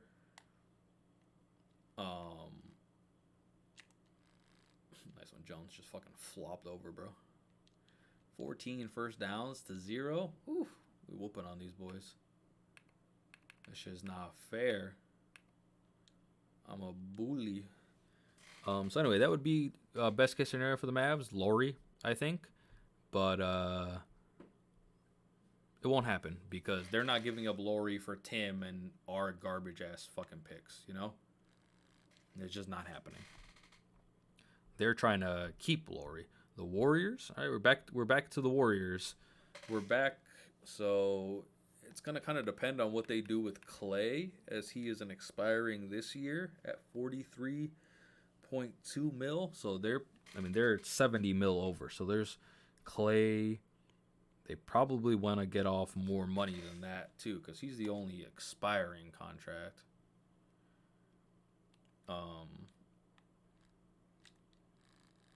Ooh, wrong way. Shimmied the wrong way. Yeah, I don't know what the Warriors are gonna do. You know, it's like you have Curry making 51 for the next. He's making 51 this year, 55 next year, 59 in 25. Jesus Christ, Steph. Selfish as fuck, bro. Oh, that's a pick. Threw it right fucking to him, too. Didn't even give myself a chance. You got Clay, again, the last year of a deal. So if Clay comes back, I doubt they're going to give him a big contract. Chris Paul is Chris Paul is 30.8 this year, 30 next year. That's going to be tough. Wiggins is 24 this year, 26 next year, 25 the year after that, and a $30 million player option in 26, where he will most likely be picking that up. He's not leaving 30 mil on the table. Draymond is in the first year of an extension, 22 this year, 24 next year, 25 and 25, 27 player option in 26. And folks, he's going to pick that up. He's picking it with it. These guys aren't leaving this money on the table. Gary Payton is 8 mil this year, 9 mil player option. Probably going to take that. Kevon Looney,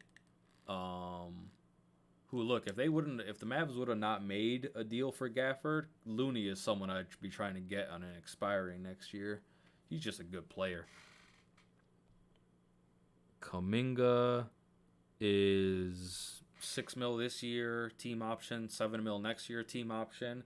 I don't see them, with how well he's playing, not giving him a contract. Kuminga would be someone that I would like for the Mavs. Damn, I thought I was gonna go over him. But they're not giving up. They're not giving up Kuminga. He's been playing too well recently. Like, Kuminga was someone you would have needed to get if you would have bought him at the lowest point that he was with the Warriors recently. That would have been a fucking steal, right? Then he comes out, cuts his hair, and just starts balling the fuck out. You know, everyone would call you a fucking genius. Oh my god, you fleeced these dudes. But again, Lakers don't really have. I mean, Rui. I wouldn't even mind Rui that much.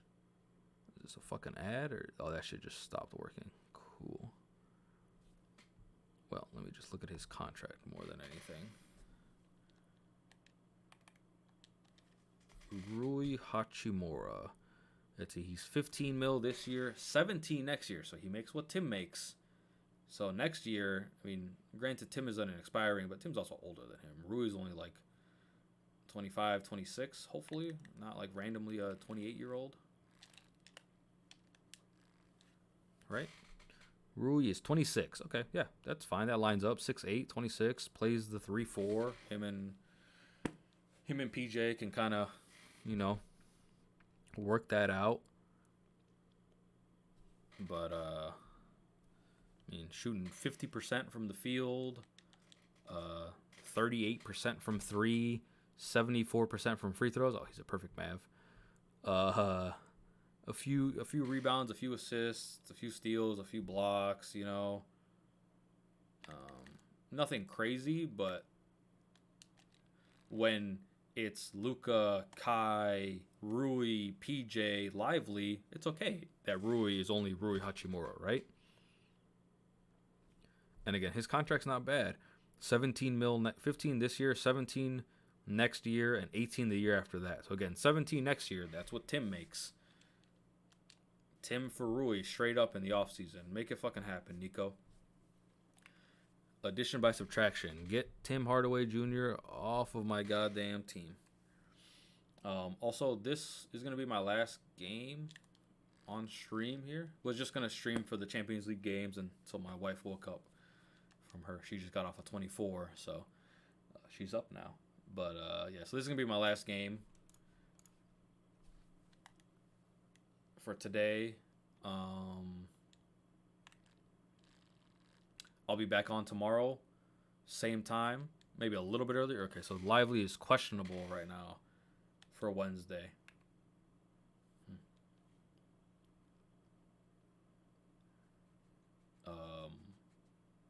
But yeah, I really hope Lively can play against fucking Wemby. We need him. We need him and Gafford, because it can't be Gafford and then Maxey. I mean, Maxey maybe, just for he spaces the floor out, so it's, yeah, you defend that differently if you're Wemby versus Gafford. He's just going to be roaming, right? Because he knows Gafford isn't a threat from three, but you can't do that if you're guarding Maxey. If you're Wemby, right, you have to kind of stick with him at the three-point line. Opens up more space. And now with PJ, you can go a little bit bigger in that 3 spot next to Max, or in that 4 spot next to Maxi.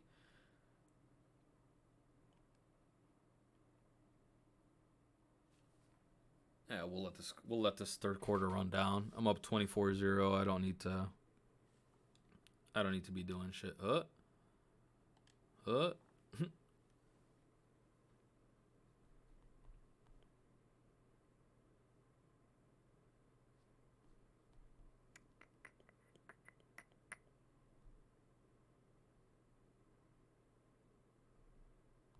Okay, looks like Brahimi.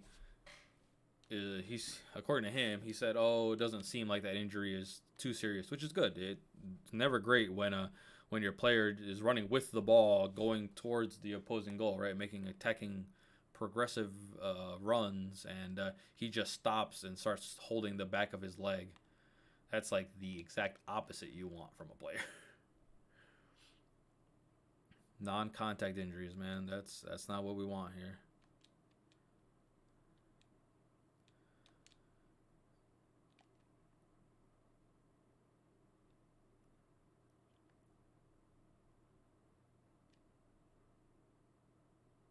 Oh, yeah, I remember that. So that came out too. Kuzma. I mean, if it was Kuzma, oh, what the fuck? If it was Kuzma and Gafford, I still like PJ more, just for what he brings. Like Kuzma is someone that is of that Luka-ish ilk, that like, is he gonna be giving the effort you need from him the whole game, regardless of how many touches he's getting? That I don't know. You know, he did it in LA because he was he was a rookie contract guy, right? He was a nobody on a LeBron James, Anthony Davis team, right? Versus now that he got paid, he got his bag. He's like, "Oh, I'm like the number one option here," especially cuz Jordan Poole is just apparently the worst player in the league now. But now Kuzma can be like, "Okay, well, I'm the number one guy here." Yeah, and Kuzma saying, "Oh, I'm here to build something, bro." Kuzma, you're not gonna be there by the time Washington, if they ever comes around and they do build something, he's not gonna be there. I can guarantee you, he will not be there.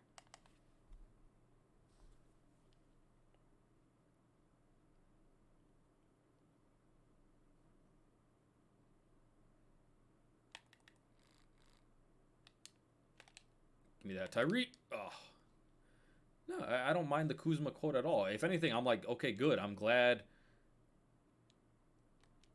Yeah, he's basically like, yeah, I'm not the missing piece to help that team win a championship. See, look, PJ and Kuzma and get Biombo on the buyout. I mean, Biombo's not Gafford, obviously, but just to have that other backup center for when Lively's in foul trouble. But having Kuzma play the 4, PJ play the 3, so Luka, Kai, PJ, Kuzma, Lively, that's a championship starting 5. It's just not, I don't know. Yeah, but the Mavs just need to keep winning.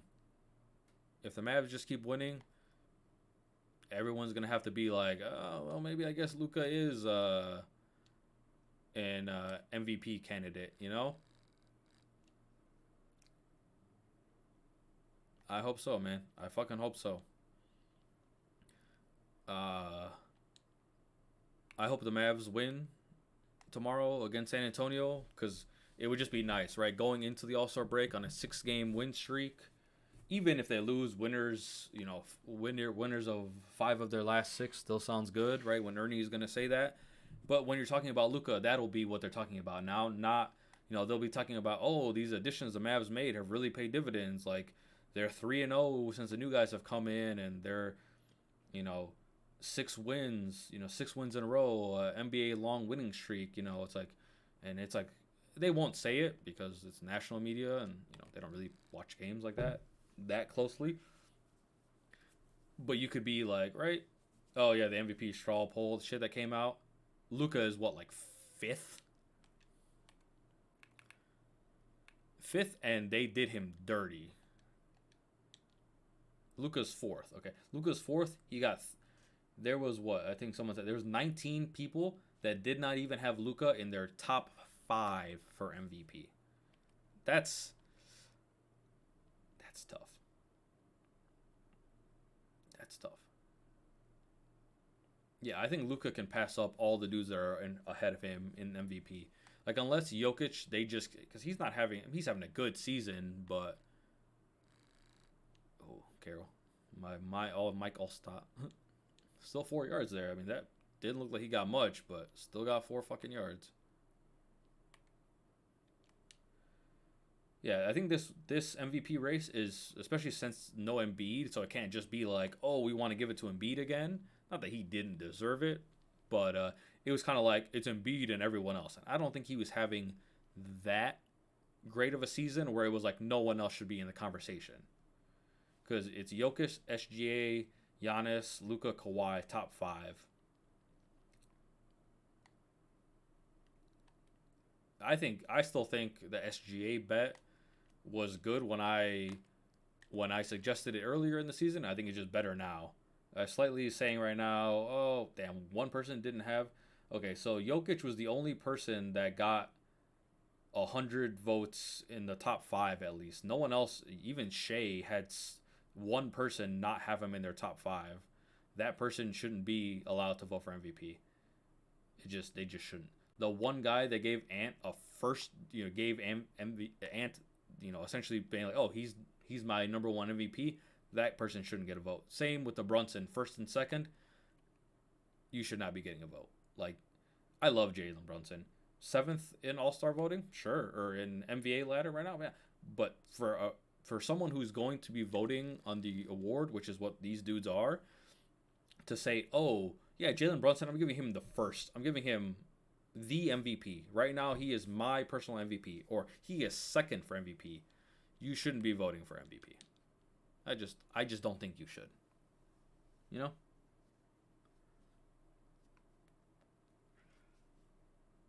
But yeah, Luka needs to. If Luka finishes as the 5th seed,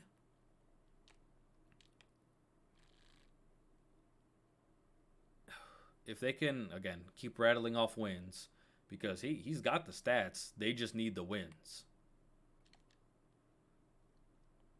5 games behind the 4 seed, that's doable too. It's just unfortunate right now on the Mavs win streak, everyone else is also 1v1. 1v1. Oh, Rivera. Oh, I thought this was somebody else. Oopsies. Yeah, I don't see the Mavs jumping into that 4 seed. It would have to be like a Clippers. People get hurt kind of deal. Like, it would very much have to be one of those situations where Kawhi or PG just miss extended period of time. Harden, who's low-key been a little bit more injury prone now as an older player, misses a significant amount of time. I don't see them passing. I don't see them passing them that many games. Like, they've kind of dug themselves a little bit too deep of a hole to catch some of these teams.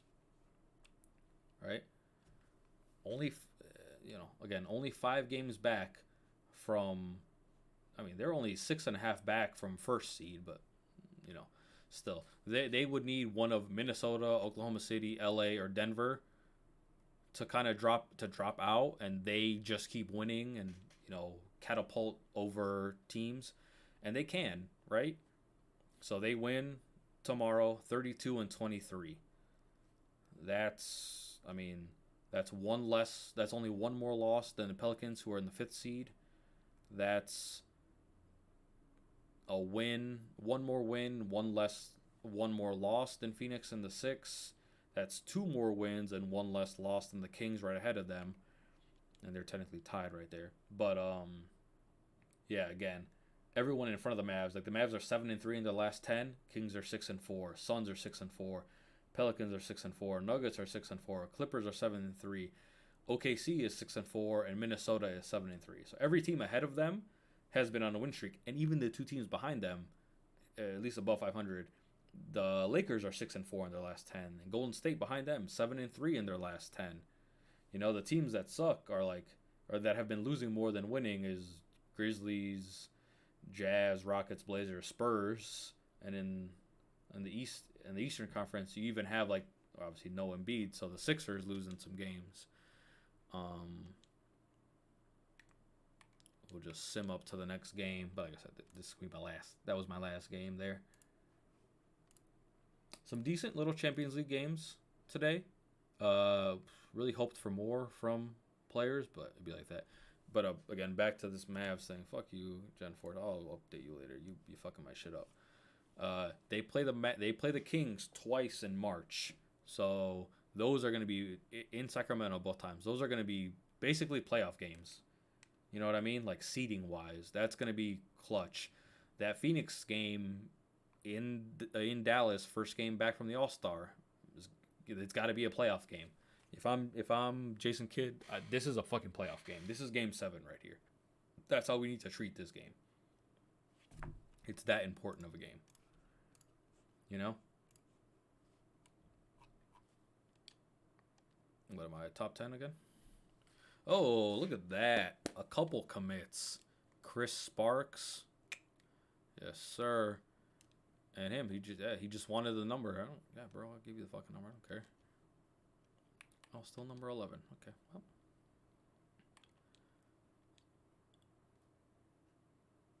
Do those both have? No, some other people told me to fuck off. Okay, that's fine. So we've got 2 commits, and then these guys we're just trying to get to come here.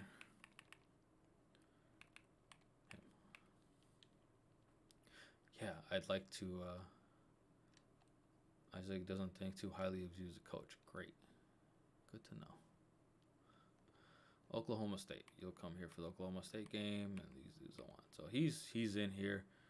Free safety, 4.32, A+, good vert, almost 40-inch vert, good hands, good potential, good discipline. Tackle, 4.96 for a tackle is pretty quick. Good awareness. Average discipline is good. Good potential. Excellent discipline for this guy. Poor discipline. So we got 2 centers and a defensive end still. So yeah, I'm hoping to get them all. I need the center. I need at least one. I need at least one of the centers and him. So then I'll have 1, 2, 3, possibly 5 guys in this class. And then it's just in the off season seeing what I need, you know? Yeah, thanks. Job security is like medium here. BCS rankings, let's see. Florida, Penn State, Nebraska, we're about to play them. We play Notre Dame too. We play A&M. We play 3 of the top 6 teams still. Yeah, look at that, 10th. We're right there. And obviously Texas moves down a good amount there, and we just need to keep winning. If we keep winning, we'll have a shot. We will have a very good shot at. Well, we won't because we don't control our own future anymore, unfortunately. But I think if we went out against number 3 Nebraska, and then, that's gonna bump Notre Dame and Texas A&M if they keep winning up into the top 5. I beat them. Ideally, a couple more top 5 victories there. It's gonna be hard to keep me out. It would be a conference thing. Like I just don't make it to my championship game, which right now I'm not. Right, 3-1. Even if I win the next game, 4-1. Texas has that. I need Texas to lose another game. Yeah, we'll see. Heisman. Who's taking this Heisman? Not after next week, you're not. Warren, maybe Gunn. We'll see. See if I got anybody here for. I should have a couple dudes out here for awards. No Maxwell. Yeah, there you go.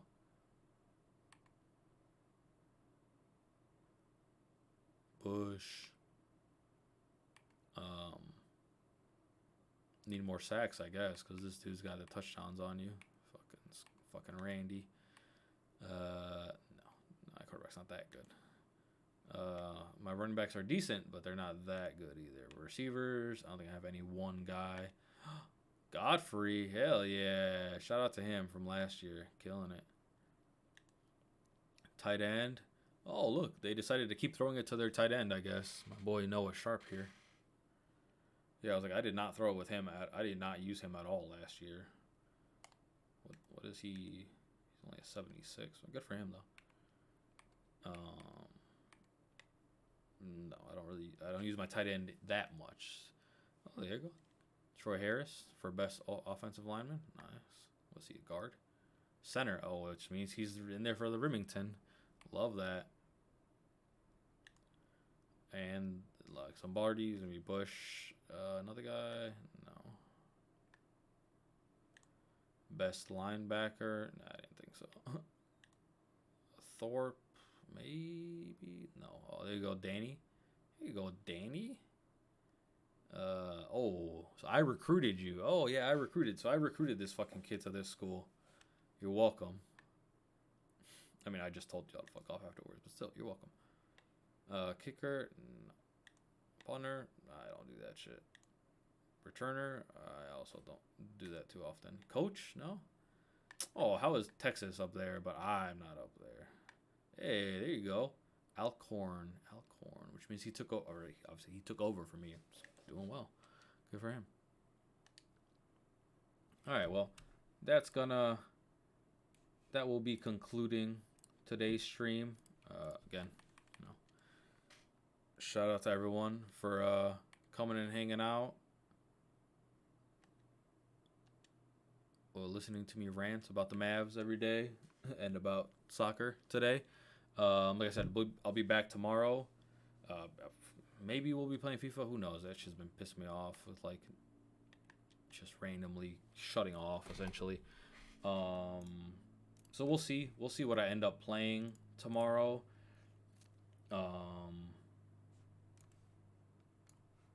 Might just be more NCAA. It's just easier to play and kind of watch the game versus FIFA. I have to be like way more focused, I feel like. But again, thanks everybody for coming out, for hanging out. Hope you have a good rest of your week. Good Tuesday.